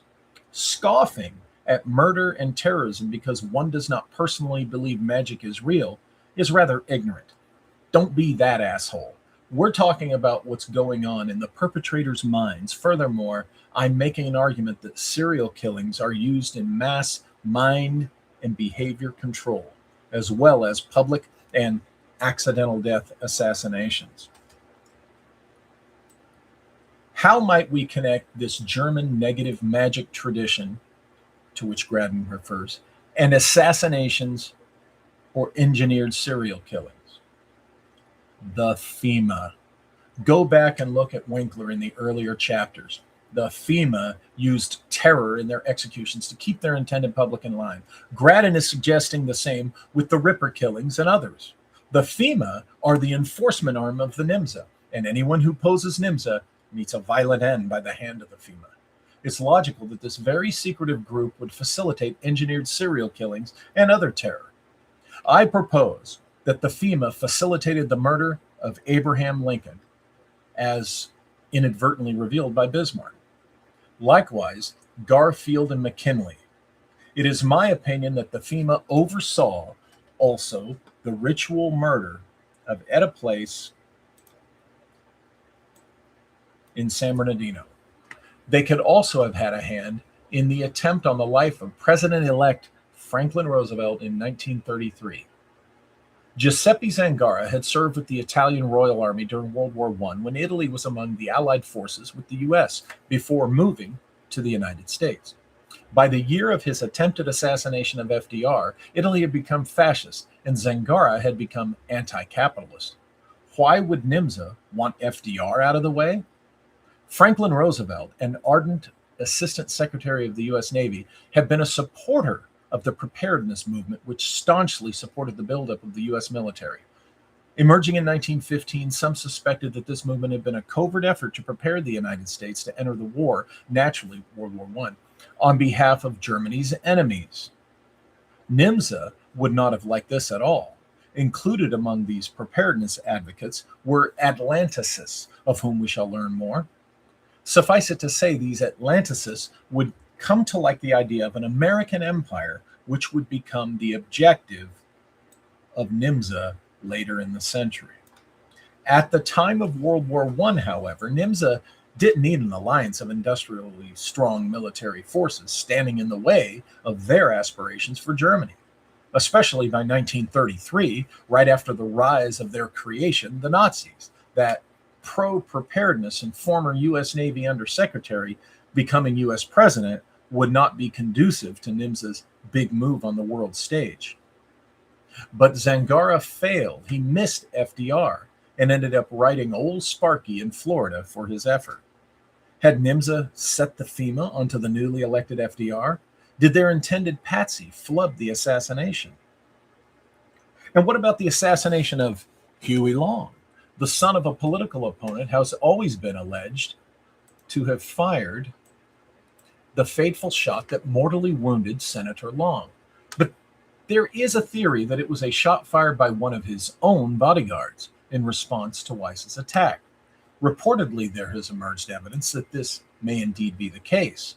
But Why might NYMZA have wanted Huey Long dead? Maybe it was that Long's pursuit of the White House, despite his opposition to their previous target, Franklin Roosevelt, was gaining ground and being taken seriously, even if only as a spoiler. Wouldn't NYMZA have wanted FDR voted out? Yes, and maybe no. Huey Long, as a spoiler, could indeed have prevented FDR from gaining re-election, but his opponent was Alf Landon, an oilman and former U.S. Army officer who, like FDR, was a preparedness advocate. Landon had also been instrumental in the founding of the United States Oil and Gas Association, a very pro-American lobbyist group. Under a Landon presidency, NYMZA's Germany might face even more difficulty in getting its hands on oil resources in the Americas. But there was another reason linked to South American oil. You see, there was a conflict going on called the Chaco War. Paraguay and Bolivia were battling out over territory through previous conflicts. The Chaco War was the current one. German military advisor General Hans Kunt was the well-known commander of the Bolivian side, and there was oil at stake. It so happens that candidate Senator Huey Long announced his support of Paraguay. At the time, not knowing whether Long might have pulled off a victory, a Long presidency might have brought U.S. forces into the mix on behalf of Paraguay, and the Americans would, from a NYMZA Nazi German perspective, get their hands on that Bolivian oil. NYMZA might have wanted Long eliminated, as FDR was the devil they knew.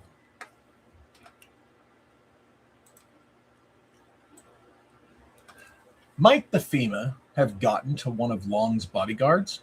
Or might they have arranged for one of their own agents to be in that corridor, firing the fatal shot at Long as the bullets flew between Weiss and the bodyguards?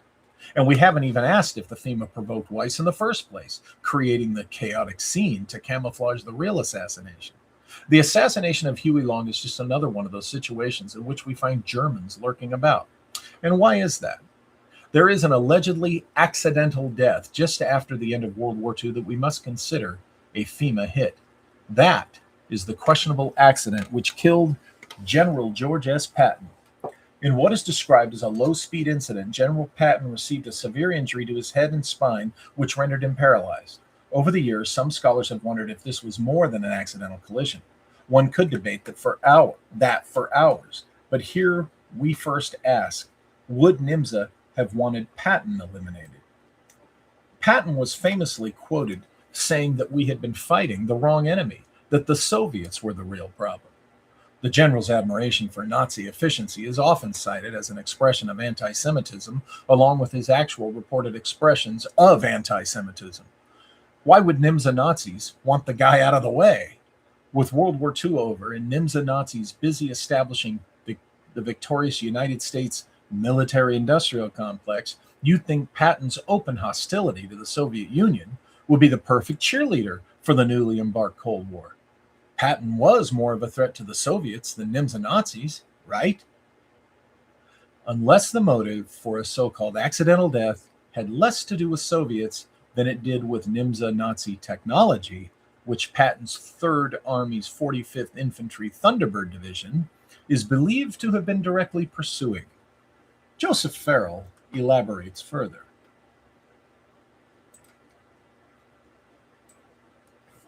Quote, Patton, as his troops entered the Skoda works at Pilsen and the underground factories and laboratories at the Three Corner region in Thuringia, would have been privy to the top secret reports of his divisional commanders entering these super secret Reich facilities. Patton would thus have a thorough first-hand knowledge of the complete inventory of the Reich's most sensitive black programs. End quote. Returning to Patton's death, we must now reconsider that the general alone was injured in the accident. The others walked away. The driver had swerved to avoid a collision of a slow-moving truck. If slow-moving, why the swerve? Then there's the issue of Patton's recovery status despite his paralysis. Patton was in the accident on 9 December and was doing well through 19 December, so much so that doctors were considering moving him to another hospital. But the next day, Suddenly, the general is having trouble breathing, and he takes a sudden turn for the worse, dying the following day. But again, you ask, why NYMZA Nazis would want Patton dead? The aforementioned knowledge of ultra-secret technologies is certainly a serious factor for consideration, but additional suspicions that Patton had knowledge of an Allied command cover-up of the Soviet murder of American, Canadian, and British prisoners of war, and he was going to expose it, are on the table. Again, superficially, this would appear to support the longtime agenda of Nazis against Soviets, but the post-war world was already a new game. A Cold War served NYMZA Nazi objectives. More to the point, the threat of war fueled a very lucrative Cold War. Soviet atrocities might fire up the American public for real action, which was not the true objective of the Cold War. Small conflicts, yes, would happen. Another world war was not the plan. The plan was something more insidious and complex. What the NYMZA Nazi masters wanted was both sides against the middle. Remember, they were using the Junker playbook from medieval times, while their growing U.S. military-industrial complex was waving the flag against the Soviet threat to win public favor for defense expenditures. Members of Congress, the press, and Hollywood were waving the flag of friendship with Marxist influence agents working in the U.S. The allowed Soviet threat was only that which NYMZA Nazi Cold War masters said it could be, not the real atrocities truly committed by Soviets. If Patton were to expose it, that might have foiled NYMZA Nazi plans. He would have to be eliminated. I suspect that he was assassinated, and it was done by FEMA agents. The crucial moves began after the war. It is the commencement of the Cold War with which the NYMZA Nazi cabal began its takeover of the United States. First, the Operation Paperclip Germans rooted themselves deep in our military research and development apparatus. Many people think it's the atomic bomb which drove Operation Paperclip, but that is not the case. It was aviation medicine. Putting man off this planet and out into space was the primary motive in bringing scientists and engineers from Nazi Germany to the United States. Walter Rydell, chief of the Luftwaffe V-2 Structural Design and Rocket Motor Design Division, was described as obsessed with manned rocket pursuits. In an interview with U.S. Army intelligence, Rydell referred to the V-2s as passenger rockets and explained how he had designed them to carry passengers around the moon.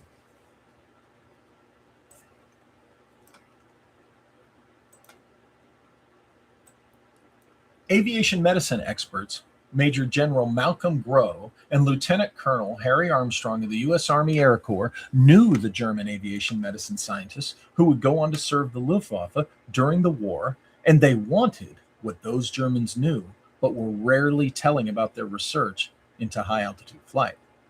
Aviation medicine was the key element in putting man in space, as that is where life support systems are designed. Operation Paperclip was not exactly the original idea of Groh and Armstrong. It was Walter Rydell who told the U.S. Army that he knew 40 German scientists in rocket design who should be brought to the United States to pursue manned space flight. Walter Rydell was identified as an ardent member of the Nazi Party. Additionally, it was Dr. Hubertus Strughold, himself known at the time to have conducted horrific experiments on human beings in his service to the Luftwaffe, who selected the first 58 Nazi scientists who were hired by the U.S. Army Air Corps after the war. Despite U.S. military intelligence screening, it was Nazi scientists who selected their colleagues for what would become Operation Paperclip. This was like one demon vouching for his fellow demons. How easy for an organization like that, which we have proposed as NYMZA, to control its silent invasion. If there is anything right out of the Junkers medieval playbook described by Winkler, this is it. Operation Paperclip was a Trojan horse. Knowing that the Cold War was stirring up paranoia as immediately as World War II ended, the Nazi scientists were likely given their marching orders. Convince the Americans that they need you and your handpicked colleagues. Play on their fear that the Soviets will get you if they don't move fast. Dig into the budding U.S. military-industrial community. And it worked. Nazi German scientists serving the overarching NYMZA objective of reaching the stars were the true impetus for Operation Paperclip. Think about that. The United States was already serious enough about spaceflight that the first Nazi scientists they brought into the U.S. defense community were experts pursuing manned spaceflight. Yes, high-altitude recon and bomber aircraft played their key roles in the Cold War. Yes, rockets and intercontinental ballistic missiles played their key roles in the Cold War. But believe it or not, these were developments and products along the way to manned spaceflight, the true goal of it all. Knowing that manned spaceflight is what was actually being pursued makes the year 1947 all the more interesting. I have already proposed in another book, Shimmering Light, available at Lulu, and in a lecture at Contact in the Desert in 2021, that the legendary Roswell mystery is likely answered by the first U.S. attempt at manned spaceflight. You can find the details of my hypothesis there in Shimmering Light and in that presentation at Contact in the Desert in 2021. I will add here that there is nothing about the original reported details that cannot be explained by human technology known at the time, even if classified at the time. For the best and most honest analysis of the technology associated with Roswell, I refer you to Joseph Farrell's Roswell in the Reich. Don't expect popular ufology expert authorities to acknowledge this, because none of them will read Farrell's book. And I'm not exactly on their party circuit when it comes to that. In this book, we'll move forward from there. NYMZA, Nazi rocket, and space scientists didn't miss a beat in their efforts to achieve off-planet flight. They now had the might and power of the United States industry and finances. U.S. aviation medicine and aerospace engineers now had the expertise and vision of the German experts to make their dreams come true. Following Roswell, the newly founded U.S. Air Force wasted no time in its pursuit of manned spaceflight. The Aerospace Medicine Division during the 1950s was all about that under the guidance of General Otis Benson, himself a colleague of Harry Armstrong at Heidelberg in the launching of Operation Paperclip. In the aforementioned Shimmering Light, I present the historical facts of the matter that U.S. manned spaceflight began with the Air Force years before NASA existed. The Mercury program, immortalized in the book, film, and now television series The Right Stuff, was not originated under NASA. Mercury was a U.S. Air Force manned program, the public element of which was given to NASA upon its founding in October of 1958. We, the public, have no firm reason to accept that the United States Air Force ever stopped its pursuit of manned spaceflight, which implies that it would have been henceforth a classified program, or in popular terms, a secret space program. Just how NYMZA likes it, if we are able to believe Delschow to begin with. With a classified space program, NYMZA Nazi scientists could develop and apply spaceflight technology in deepest secrecy under effective cover. That means advanced spaceflight technology. It also explains the UFO mystery of that period much better than the ET hypothesis. So 100 years after the Sonora Aero Club, NYMZA was back in the discreet sponsorship game.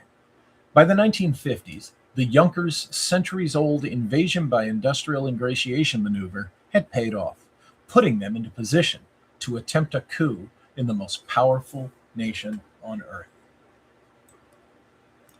But before we get to JFK, the issue of MKUltra must preface those details. Essentially, MKUltra was introduced to the U.S. defense community by the CIA in the 1950s. The agency got it from German paperclip scientists. First, there was Albert Hoffman's work with LSD in Basel, followed shortly by Army and Navy experimentation with LSD as a weapon, and then Operation Paperclip chemists and doctors would pursue mind control with the stuff through successive programs called Chatter, Bluebird, Artichoke, and finally MK Ultra. Much MK Ultra research was done in Germany, but most of the activity that got the CIA into trouble with it was in the United States and Canada. What many people don't know is that as early as the 1950s, the US military funded much MK Ultra research, and the Army and Air Force each ran their own programs.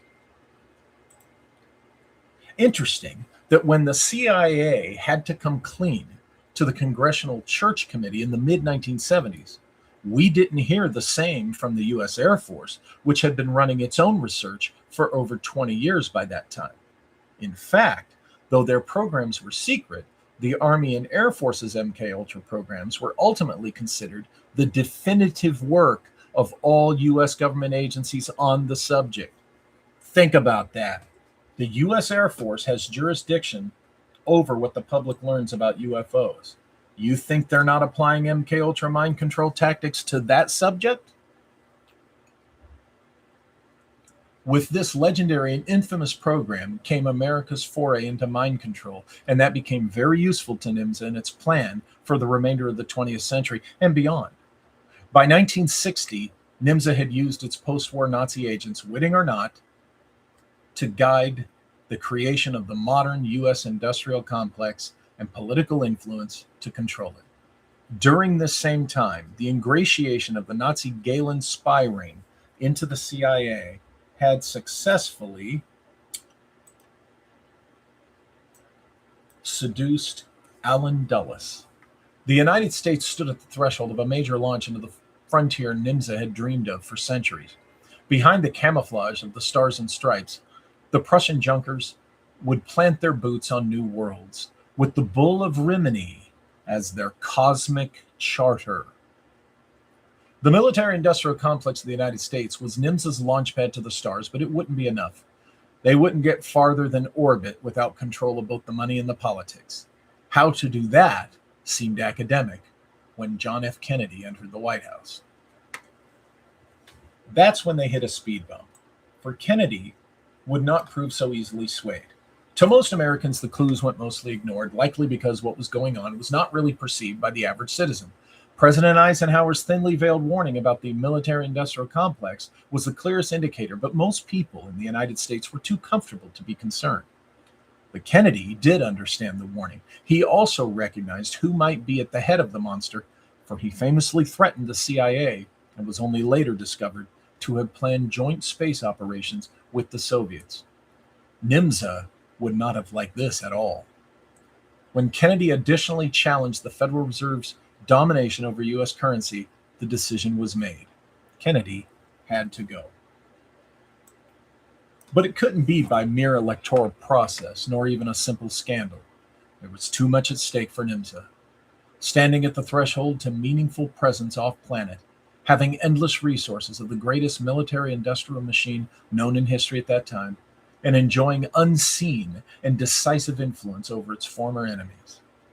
They were not about to let one man take that away from them. Now, and for that matter, they did not want to again face this situation with any president who might follow. It was time to deliver a crushing blow to the host, but not so destructive that they would destroy the host. NYMZA had to crush the host's spirit, and then he would have complete control over the body.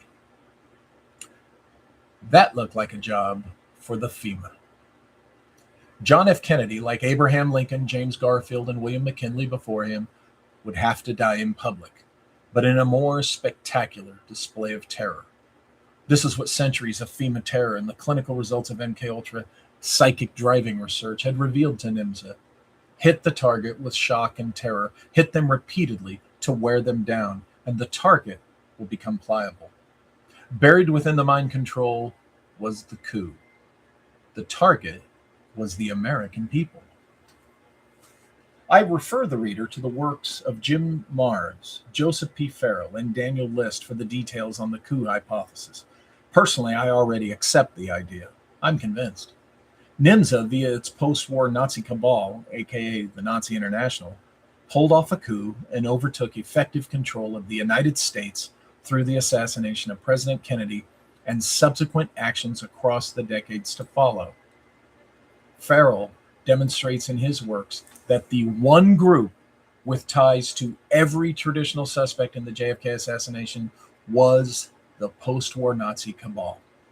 Denial of this is generally motivated by a mere preferred alternative hypothesis.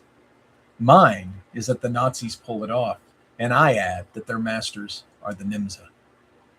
In my work on the Empire of the Wheel material, my colleagues and I observed disturbing patterns of similar events and themes, esoteric and seemingly mundane, all sewn together with threads of synchronicity. In the third volume of the series, The Nameless Ones, I propose that certain events through the years were actually part of a long-term plan. And I do have...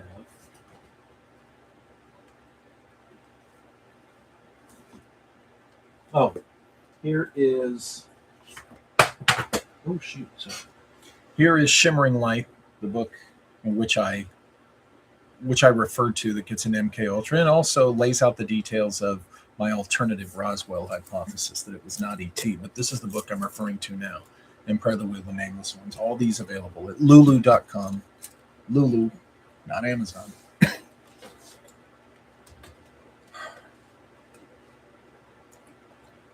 The Nameless Ones. I propose that certain events through the years were actually part of a long-term plan. I started my proposed timeline with the assassination of Abraham Lincoln, followed by the 1915 San Bernardino deaths, and then the controversial death or murder of Harry Houdini. This was followed by the Holocaust extermination of 6 million Jews during World War II, the bombing of Hiroshima, and then the assassination of JFK. Now, this follows the line of thinking of Sechery's analysis, who I refer to in the Empire of the Wheel book. Sechery really goes into the details of how Houdini is connected to the bombing, the atom bombs, the bombing of Hiroshima. And he goes into this in incredible synchronistic detail in his upcoming book, The Sleeping Planet, which we should be releasing real soon. Anyway,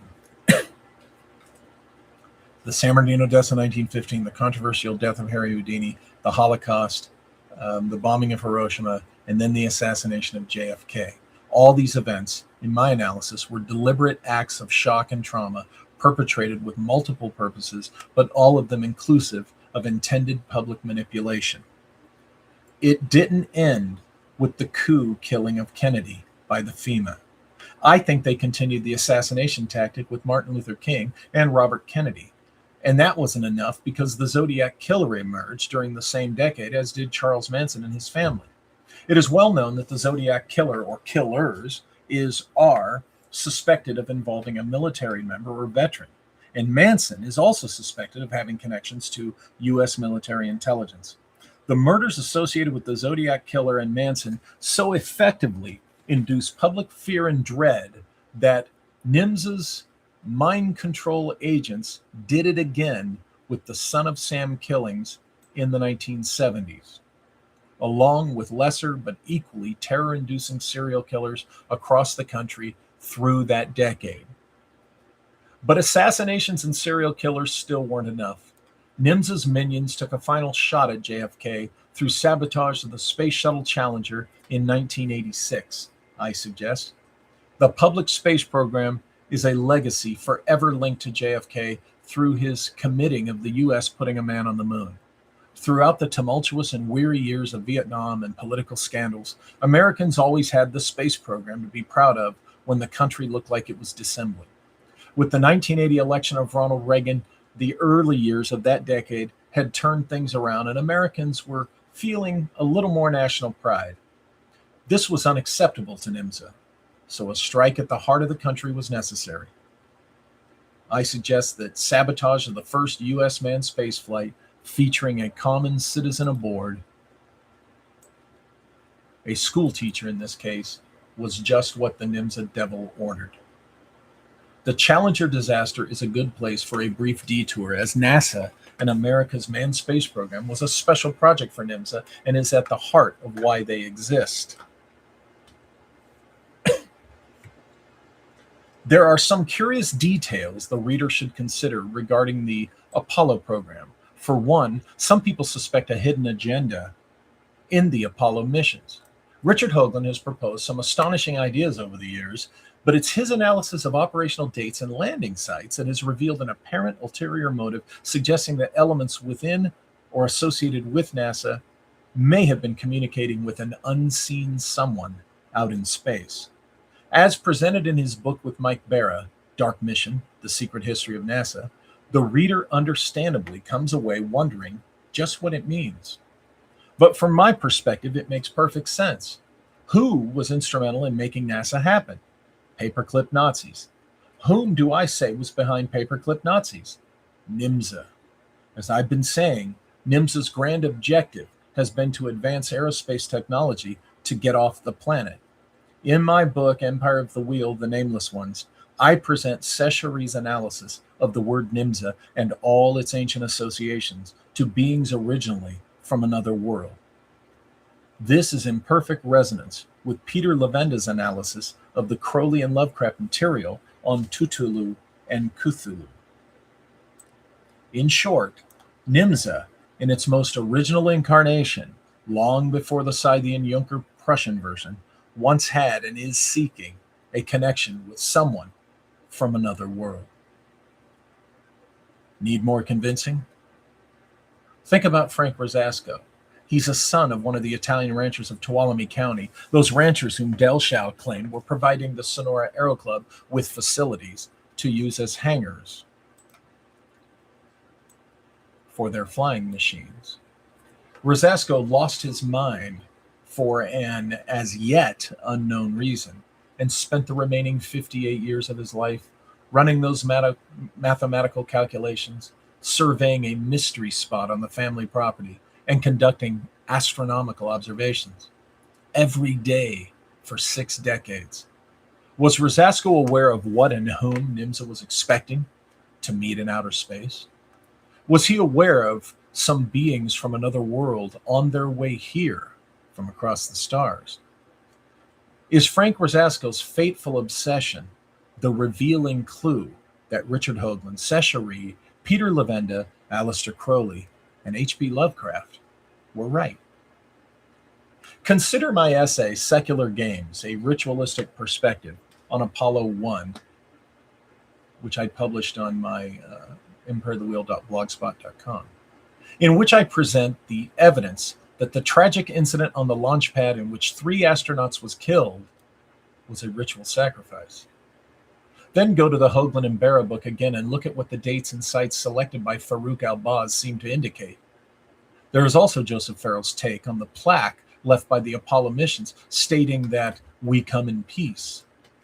Farrell wonders if that was meant for someone out there who might be concerned about us venturing out into space. But could it have been a hand reaching out in the spirit of alliance? Did someone in NASA know something about what the astronauts would find on the moon? I say yes. Did someone in NASA know that our probes would find something indicative of past civilization on Mars? I say yes. NYMZA, I propose. The Nazis serving NYMZA's objectives designed the Apollo missions to visit particular sites at particular times because they believed the others from across the stars would be watching. Who are the others? Richard Hoagland seems to think it's the culture of the ancient civilization that the Egyptians identified with Osiris, Isis, Horus, Set, and Orion. He points out that the landing of Apollo 11, which his book goes into detail to reveal, had more to do with Orion than it ever did Apollo. Occurring on July 20th, which was the date on which the heliacal return of the constellation of Orion occurred over 2,000 years ago. Hoagland's implication is that NASA's Apollo program may have been about a return to the moon and the planets, not a first journey. This raises the question of just who they were expecting to find out there. Consider the character of the Nazis and that it was essentially Nazis who got America to the moon. What sort of civilization would guys like that have great reverence for? While Hoagland points out the argument for Orion and Osiris and other benevolent characters suggesting who might be out there, it strikes me that perhaps he had it wrong. What if they used the US space program to offer an alliance and allegiance to Set, the villain of the piece? I agree with Hoagland's suggestions to the point that someone is out there, whether they are on their way or merely waiting nearby, be it in the moon or on Mars. Yes, be it in the moon or Mars. Yes, I said in. I think NYMZA's Nazi agents who guided America's space program were expecting an encounter. When looking at who was instrumental in getting us up there, I must suspect that there is something sinister in this offering of the laurel leaf to these others, that NYMZA and its minions seek an acquiescent role in some cosmic treaty. I think something was found on the moon, which confirmed the existence of these powerful others to elements in NASA, and it is sobering, whatever it is. The Apollo 11 astronauts and their oddly aloof behavior following their return from a mission publicly touted as triumphant. The tale that won't go away, in which President Jimmy Carter emotionally breaks down upon allegedly learning some deeply classified truth about the UFO and ET mystery. Ronald Reagan's twice stated comment about Earth's nations uniting to face some cosmic threat. These stories also add to the suspicion that someone is out there, and their arrival will be humbling. In that event, you can count upon those politically motivated people among us who will be more than willing to offer their asses in eager supplication to the abject desires of the cosmic others in exchange for the social clout and power their association will be sure to earn them. NYMZA will certainly find such submissives useful. But we must return now to how NYMZA finished off the 20th century and is usurping the 21st. Okay, chapter 12. Only got 12 more pages to go. See if I have some more water. A little bit. Chapter 12. It's really not that difficult to consider. The betrayers began pummeling the country with fear and terror in the 1960s, continued in the 70s with the added feature of economic strife through inflation, the alleged fuel crisis, and the Nixon scandal. It's not just my opinion that the one-man play Secret Honor reveals the truth about what happened to Richard Nixon. Specifically, that Nixon was told by deep state powers that he could remain in office as long as he liked. He just had to play ball. Of course, he refused and instead resigned. The idea is that taking the devil's deal would have compromised the presidency of the United States in a way it hadn't been before.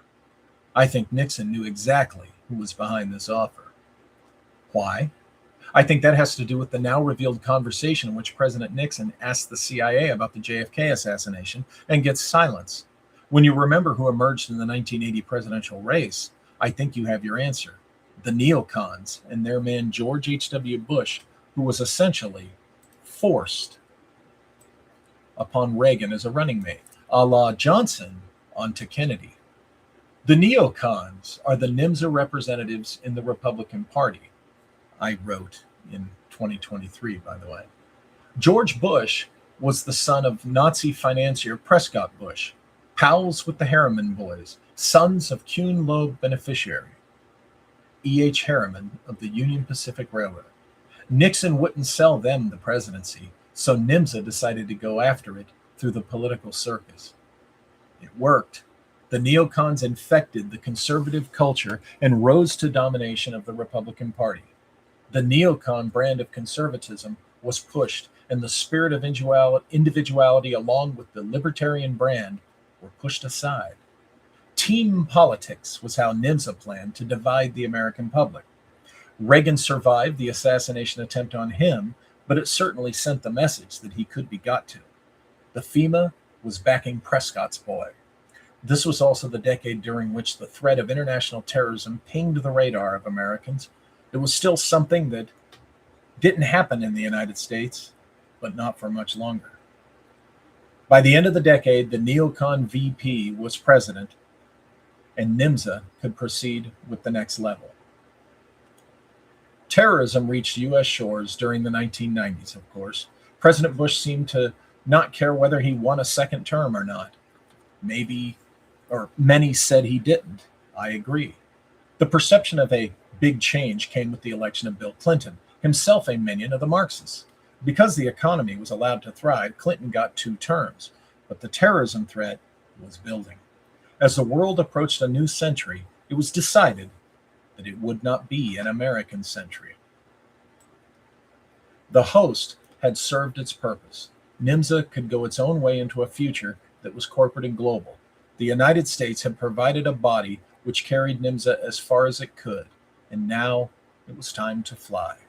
In true Junker Prussian fashion, the host would be discarded in shambles.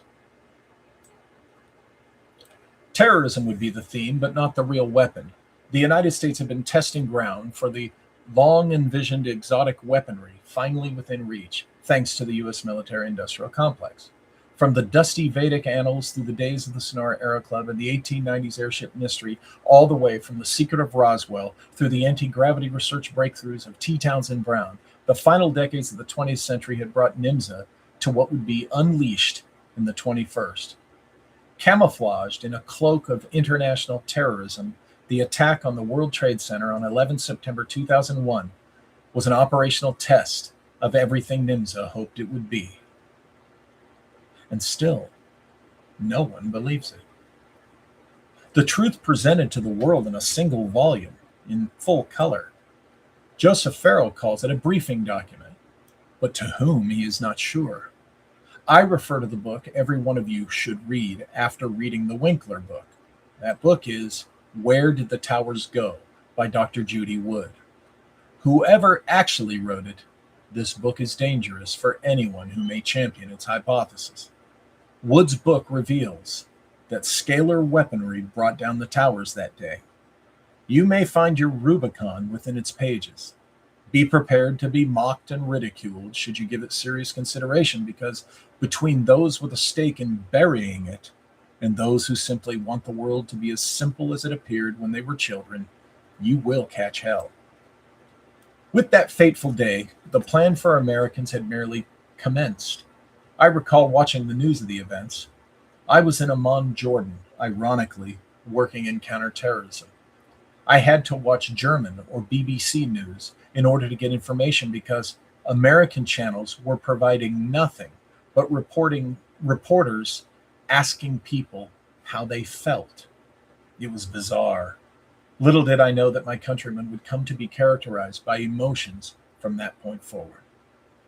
Weeping and sobbing, followed by anger and vindictiveness.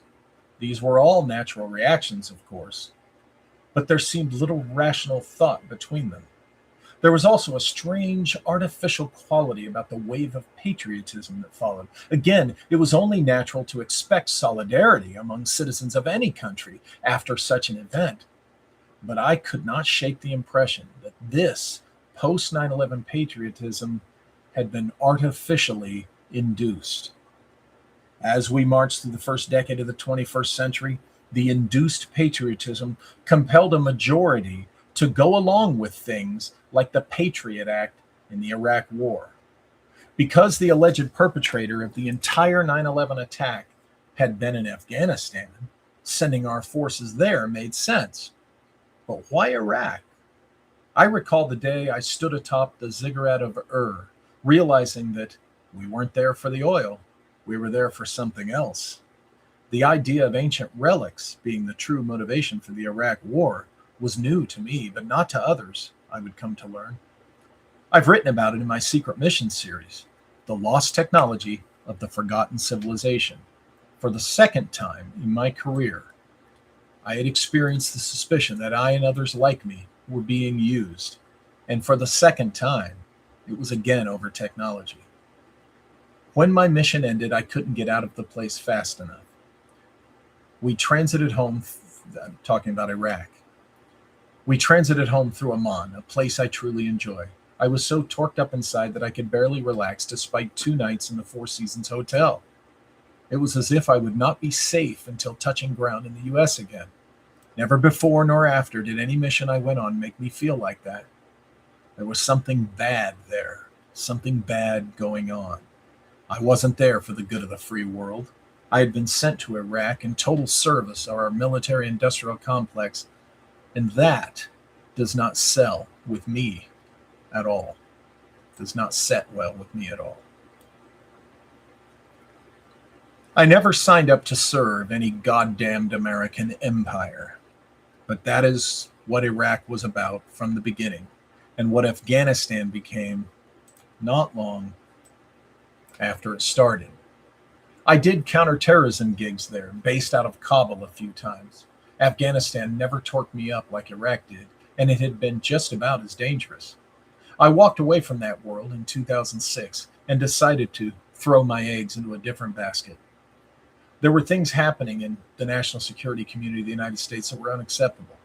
Experienced seasoned agents were being pushed out in favor of fresh bodies and minds, mostly right out of college. Why is that a problem, you ask? When you gut your agencies of the seasoned agents, you erase the corporate knowledge. You get rid of the men and women who have become good at the job, men and women who are also seasoned enough to recognize when something isn't right. Fresh bodies and minds lack the experience to understand when something isn't right. Newbies take orders without question. Newbies just want to do what the boss says because they have their careers ahead of them. This was being done to the FBI shortly before 9/11 and especially after. I personally worked in a national security unit with a boss who told the personnel conducting the recruitment interviews that she did not want anyone with federal law enforcement, military intelligence, or any operational experience. This was for an operational, excuse me just a minute.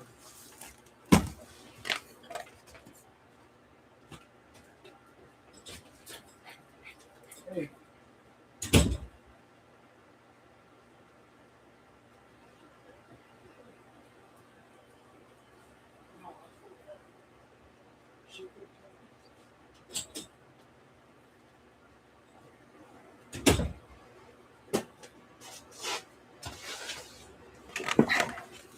Sorry about that. I'll start this paragraph again. I personally worked in a national security unit with a boss who told the personnel conducting the recruitment interviews that she did not want anyone with federal law enforcement, military intelligence, or any operational experience. This was for an operational job in a national security unit with a global mission, and she wanted more women than men simply because she wanted more women, which is the very definition of sexual discrimination and virtually useless for certain types of work in particular corners of the world. As you might imagine, I saw several of those very recruits without any experience in the profession hired only because of their gender, their identity, who either walked away from the job after 1 or 2 missions or got fired because of gross misunderstanding of what the hell they were supposed to do.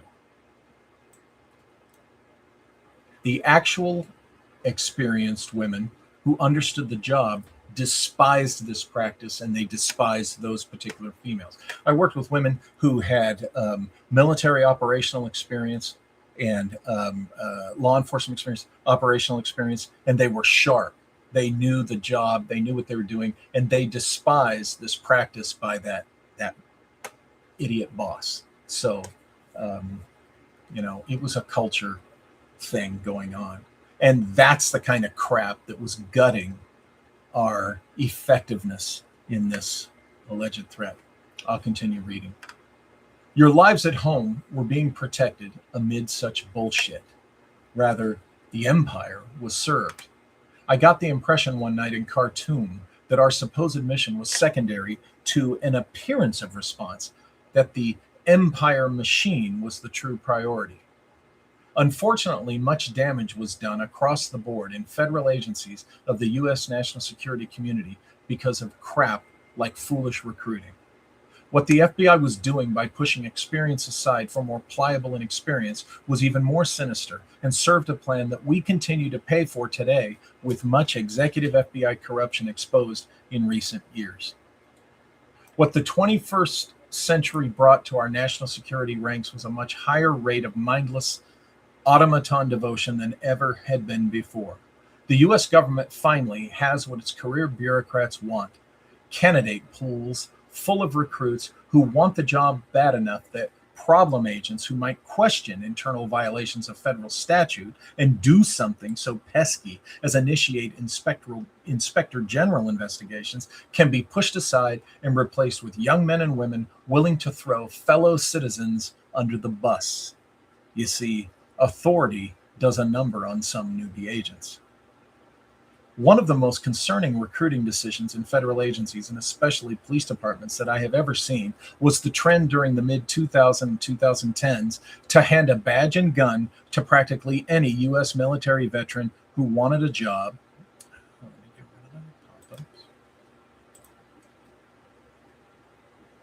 Upon leaving military service. I add the stepped up militarization of police departments to this problem. Why do I think this?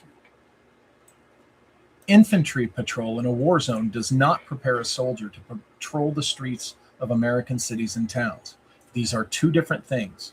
Even with the despicable behavior of Antifa and other Marxist scumbags rioting in our streets, domestic police officers cannot just go in like soldiers in a war zone on the other side of the world. Like it or not, there are legal complications at home to begin with. The tactics must be different. Most authentic police officers know this. Also, when you tack up domestic police officers, there can be a tendency to jack up their psyches in the wrong direction. Kind of like now, since I published this book 3 years ago, the masked ICE, I will not call them agents because these assholes are not trained properly as agents, as we found out. These are essentially a bunch of vigilante assholes who have been given federal badges. Anyway, more on that later. Most police officers who are military veterans indeed understand what I'm saying, but it's the number of those who don't that present a dangerous and potentially reckless problem. Going in with military-style tactical response to deal with simply angry ranchers is the wrong way to handle a confrontation with citizens. Remember that? Young agents have been a bit too bro-pumped in their cool Oakley shades, web gear, tactical pants, and boots. I had the distinct impression that the lads were all too eager to exercise their legal authority over fellow Americans. Again, shades of ICE since I published this. Just the sort of thing that the brown shirts enjoyed during the rise of Nazi Germany. I'm being harsh, you say? A simple couple of local deputies or even federal marshals in civilian attire would have handled the rancher situation much better with an attitude of mutual respect. But mutual respect isn't the order of the day in our times. So what does this have to do with NYMZA's nefarious plan? Such practices and issues which have taken over our national security community have caused much tension between Americans and their government. That is exactly what NYMZA wants. I don't have to explain to the reader what has been done politically to the United States these past 20-some years. That's a dumpster fire. Team politics, identity politics, issue politics. None of it is intended to ever bring us to any compromise. It's all designed for the purpose of keeping us constantly at odds. Political extremists, left and right, flinging the population back and forth on their seesaw pendulum. This is exactly what NYMZA wants.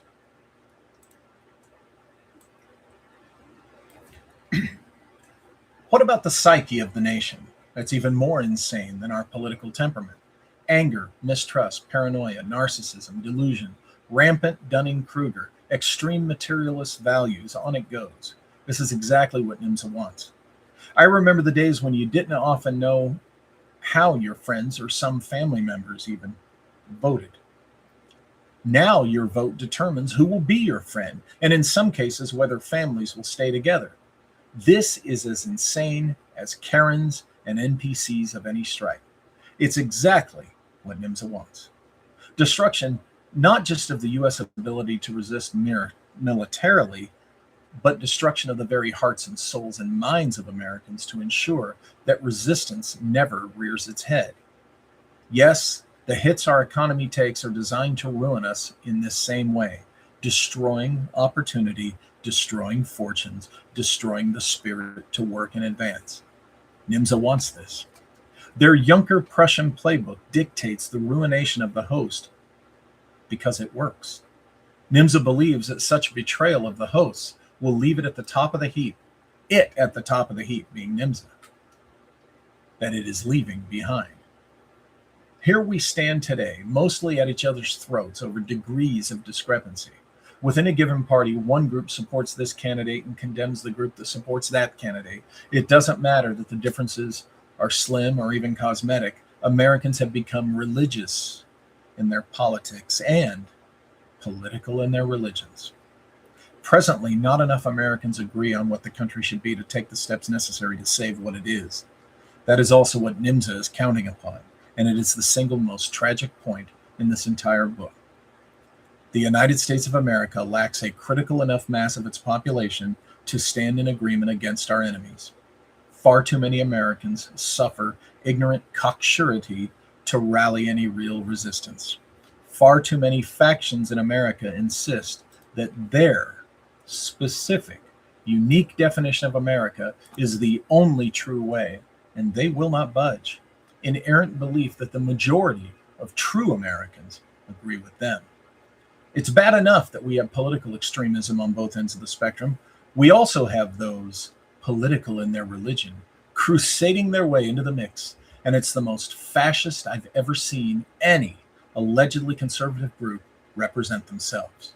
I specifically refer to the evangelist movement, in particular the ADF and the offensive Project 2025 from the Heritage Foundation. To emphasize how vile I find some proposals being pushed on the Republican side. One in particular taking from the Mein Kampf playbook, and I hope to God whoever runs shuns it. Well, he didn't.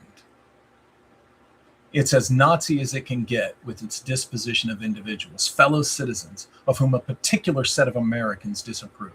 It represents the most insidious traits of crusading evangelism, short only of what Islamic radical jihadists have done in our times. But give them enough authority and radicals will live up to it. We must be ever vigilant against those whose belief in God crosses the line into belief that they are God's hand of judgment. But this crusading religious fanaticism is itself a distraction, a means by which puppet masters have lured the masses into killing each other for ages.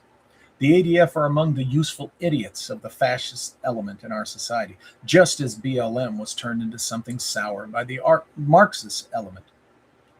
Always reliable in causing strife, religion, be it theological or sociological, plays on superstition and fear. Religious condemnation of select targets is and always has been a very useful card in the hands of tyrants. It will play its role in the social destruction of the United States, and its true believers will refuse to see it. And God will shake his head. What NYMZA has done, I propose, is use the military-industrial complex to build an empire. Its deception is that Americans believe it to be their empire, Pax Americana, the neocons have led us into. The great victors of World War II finally defeated their rival, the Soviets, and now must teach the world a lesson in every corner of the globe. Of course, the neocons have now been replaced with the Christian nationalist fanatics. For 32 years, the USA has shopped around for conflicts or simply manufactured them. One must do, since the end of the Cold War, one must do something with all that machinery because the industrial part of the complex must continue to profit, and that means selling product. But war needs armies, and armies need soldiers, and soldiers get killed. We could just use drones, but the globalists see value in the mass killing because it assists population control. So we need soldiers to fight the wars to support the industrial empire. Our young men and women are dying or being maimed in the service of this empire, not the country or its ideals. Let me reread that. Our young men and women are dying or being maimed in the service of this empire, not in the service of the country or its ideals. And the empire isn't even ours. The empire belongs to NYMZA. It always has. They built it upon our backs with our tax dollars. The military-industrial complex of the United States will be easily transferred into other hands because of the digital age. Contrary to what Obama once said, we did build it, but it isn't ours. We will be led into an open conflict with China, believing we got it in the bag. Hold our beer. Remember, I wrote this in 2023. But it will be the end of us. We will face an alliance of nations and corporations back in China. I say that NYMZA will shift its resources and influence in that direction. It's exactly what the Junker Prussians have done since the medieval era. Why would they do differently now? We're not special in that regard.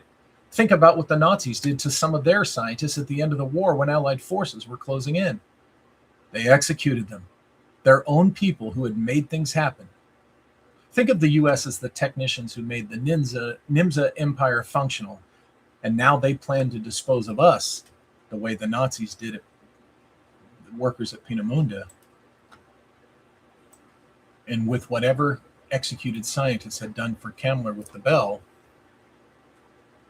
Wait a minute, that was an awkward sentence. Hold on a second there. They plan to dispose of us the way the Nazis did at Peenemünde, and with whatever executed scientists had done for Kammler with the bell. Our doom was written into their plan all along. What will happen? I think we'll go headlong into a new world war, this one focused in the Pacific. For the first time since our Civil War, there will be major combat on our mainland. By this, I mean that EMP strikes will incapacitate our superstructure. Missiles and Chinese naval strikes will hit targets such as San Diego, Camp Pendleton, Long Beach Naval Yard, Los Angeles, March Air National Guard Station, Alameda Naval Facilities, likewise the SeaTac area. Chinese military special ops units will lock down the Panama Canal. We will see the Chinese fleet off our shores engaging the U.S. Navy. The Russians, in my opinion, will do like the Templars during the Fourth Crusade. They'll play a support role, but won't engage U.S. forces. This is because I think Russia is hedging its bet. They know they have more in common with us than with China, culturally. I actually think Russia would prefer to be allied to the U.S., but our politicians and conservative media, both Democrats and the conservative media, seduced by neocons, have been relentless in trying to stir the world against them. There's also the issue of those Nazis in Washington, D.C., whom the Russians recognize. The Russians understand the NYMZA threat. It remains to be seen what happens with them, but we need to stop the bullshit of demonizing everyone. Russia has not been the Soviet Union for over 30 years. BRICSA is fed up with U.S. hegemony, and we're about to pay the piper. So where are we right now? It is my position that the United States of America is about to experience the fall of its first iteration. We will lose a major war. We will lose our hegemony. We will lose territory, possibly the Hawaiian Islands and all our Pacific territories. Depending upon which direction Mexico goes, we stand a very good chance of losing a major portion of Southern California, all the way into southern portions of Arizona, New Mexico, and Texas. We could lose some of Alaska, which would still be a lot. Through enforcement by China and its allied forces, we may be compelled to surrender other territory. We will certainly lose or abandon some military bases. Even some friendly allies will part ways with us because we can no longer protect or benefit them. Depending upon how many cities the Chinese and its allies choose to strike, there will be debilitating destruction across our heartland. I think that, remember folks, I wrote and published this in 2023, okay, 3 years ago. There are some adjustments I would do to all this. I think the U.S. will retain its sovereignty for multiple reasons. First, we will still have enough military force to be taken seriously. We can ruin the enemy plans, even while coming from behind, if we choose to strike back without pause or remorse. Second, our politicians will naturally whore themselves and much of our resources out in order to save the nation's face where sovereignty is concerned, but it will be somewhat conditional. Third, I think the Russians will come into play here. How? Once our neocons, who actually are kind of shoved aside now, and nostalgic fools have been humbled, the Russians will be able to get us to work with them to build a new alliance. Now, I don't believe that anymore. But it will never be the United States it once was. Already it isn't. Americans no longer sufficiently agree upon the practical definition of what America is supposed to be to make it so. I was real cynical when I wrote this. Thus, the U.S. that remains will be something else, something increasingly compliant with social internationalism. And this will be a problem for Russia, actually. The Constitution will be radically altered or ditched entirely by the government and citizens calling the shots. Ironically, the Constitution is being stomped on and pissed all over by the Christian nationalists in power now. That's a fact. There is only one hope for the American ideal as I see it. Our Constitution is a framework for a portable nation. Not a colonial empire, a portable ideal. What I mean by this is that an America can be established anywhere by like-minded citizens. Using the Bill of Rights and the basics of the Constitution, those who believe in the concept can establish an America somewhere else than this continent. Where on earth? Why must it be on earth? Certainly another nation could adopt our Constitution and become a new America, but I see a more pure opportunity off this planet. This is one reason I am a strong advocate for manned spaceflight and space commerce and exploration. Getting off this planet away from the corruption of Earth is our only hope. Yes, it's an idea generations away from practical reality, but we have to start somewhere. It's never too late for the future. Just a final note. If any of this seems as though I've exaggerated the Prussian ego or their intent as reflected via the Bull of Rimini, I leave you with this little fact. The leader of the Prussian expedition to Giza, Karl Lipsius, ordered inscriptions put on the corbelled entrance to the Great Pyramid. The inscription identifies Friedrich Wilhelm IV as the son of Ra. But it's the other enigmatic part that we should also note. The following image is also inscribed in the stone of the pyramid entrance. Now, I don't have the image to show you, but basically it's hieroglyphic in nature.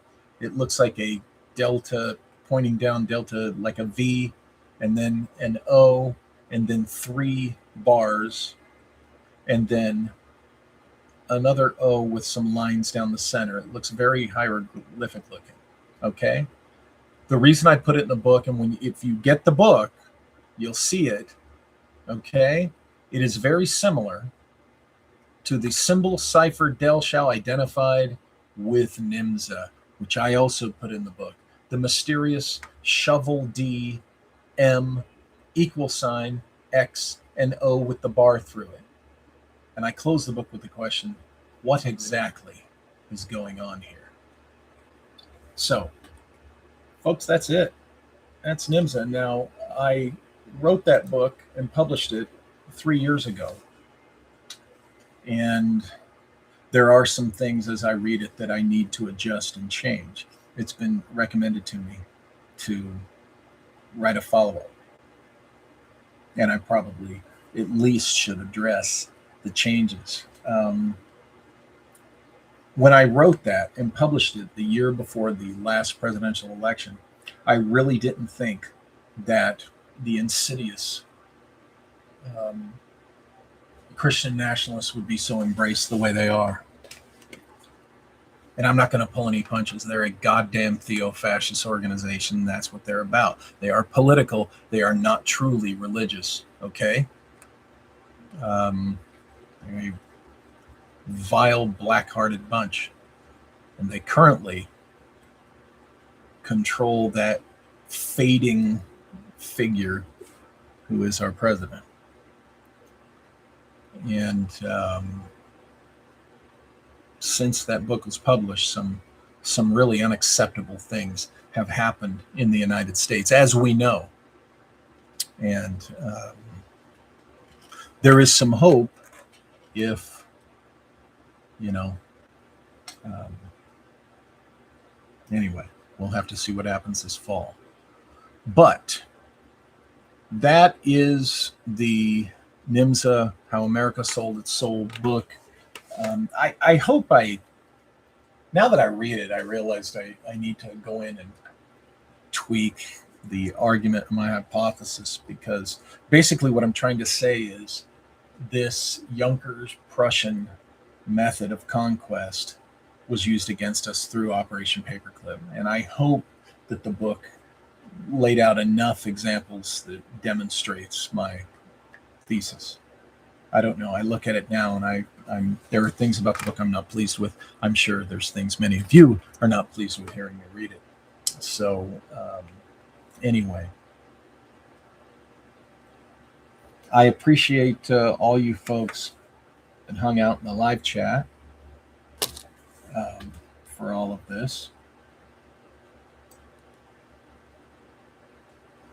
And I, of course, will leave this up.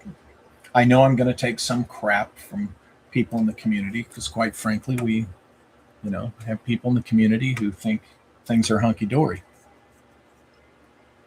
And they're not. So anyway, I'm going to get off here because I'm starving. Thank you all. And this will be up. Go back and re-listen to it if you want. But I was disappointed with how the book has essentially, my books don't get ignored. I mean, I'm not a millionaire from them. I don't sell, but my books usually don't get ignored, at least not within the community. And this one, I think, is something some people don't want to hear. So I figured, okay, I'll use my platform here and I'll get this book out there and see what people think. And, anyway, again, thank you all. And I will see you soon next time. I'm actually working on maybe getting a guest tomorrow to record an episode, which would be up by tomorrow night or Monday. So anyway, thanks again, folks. Have a good night.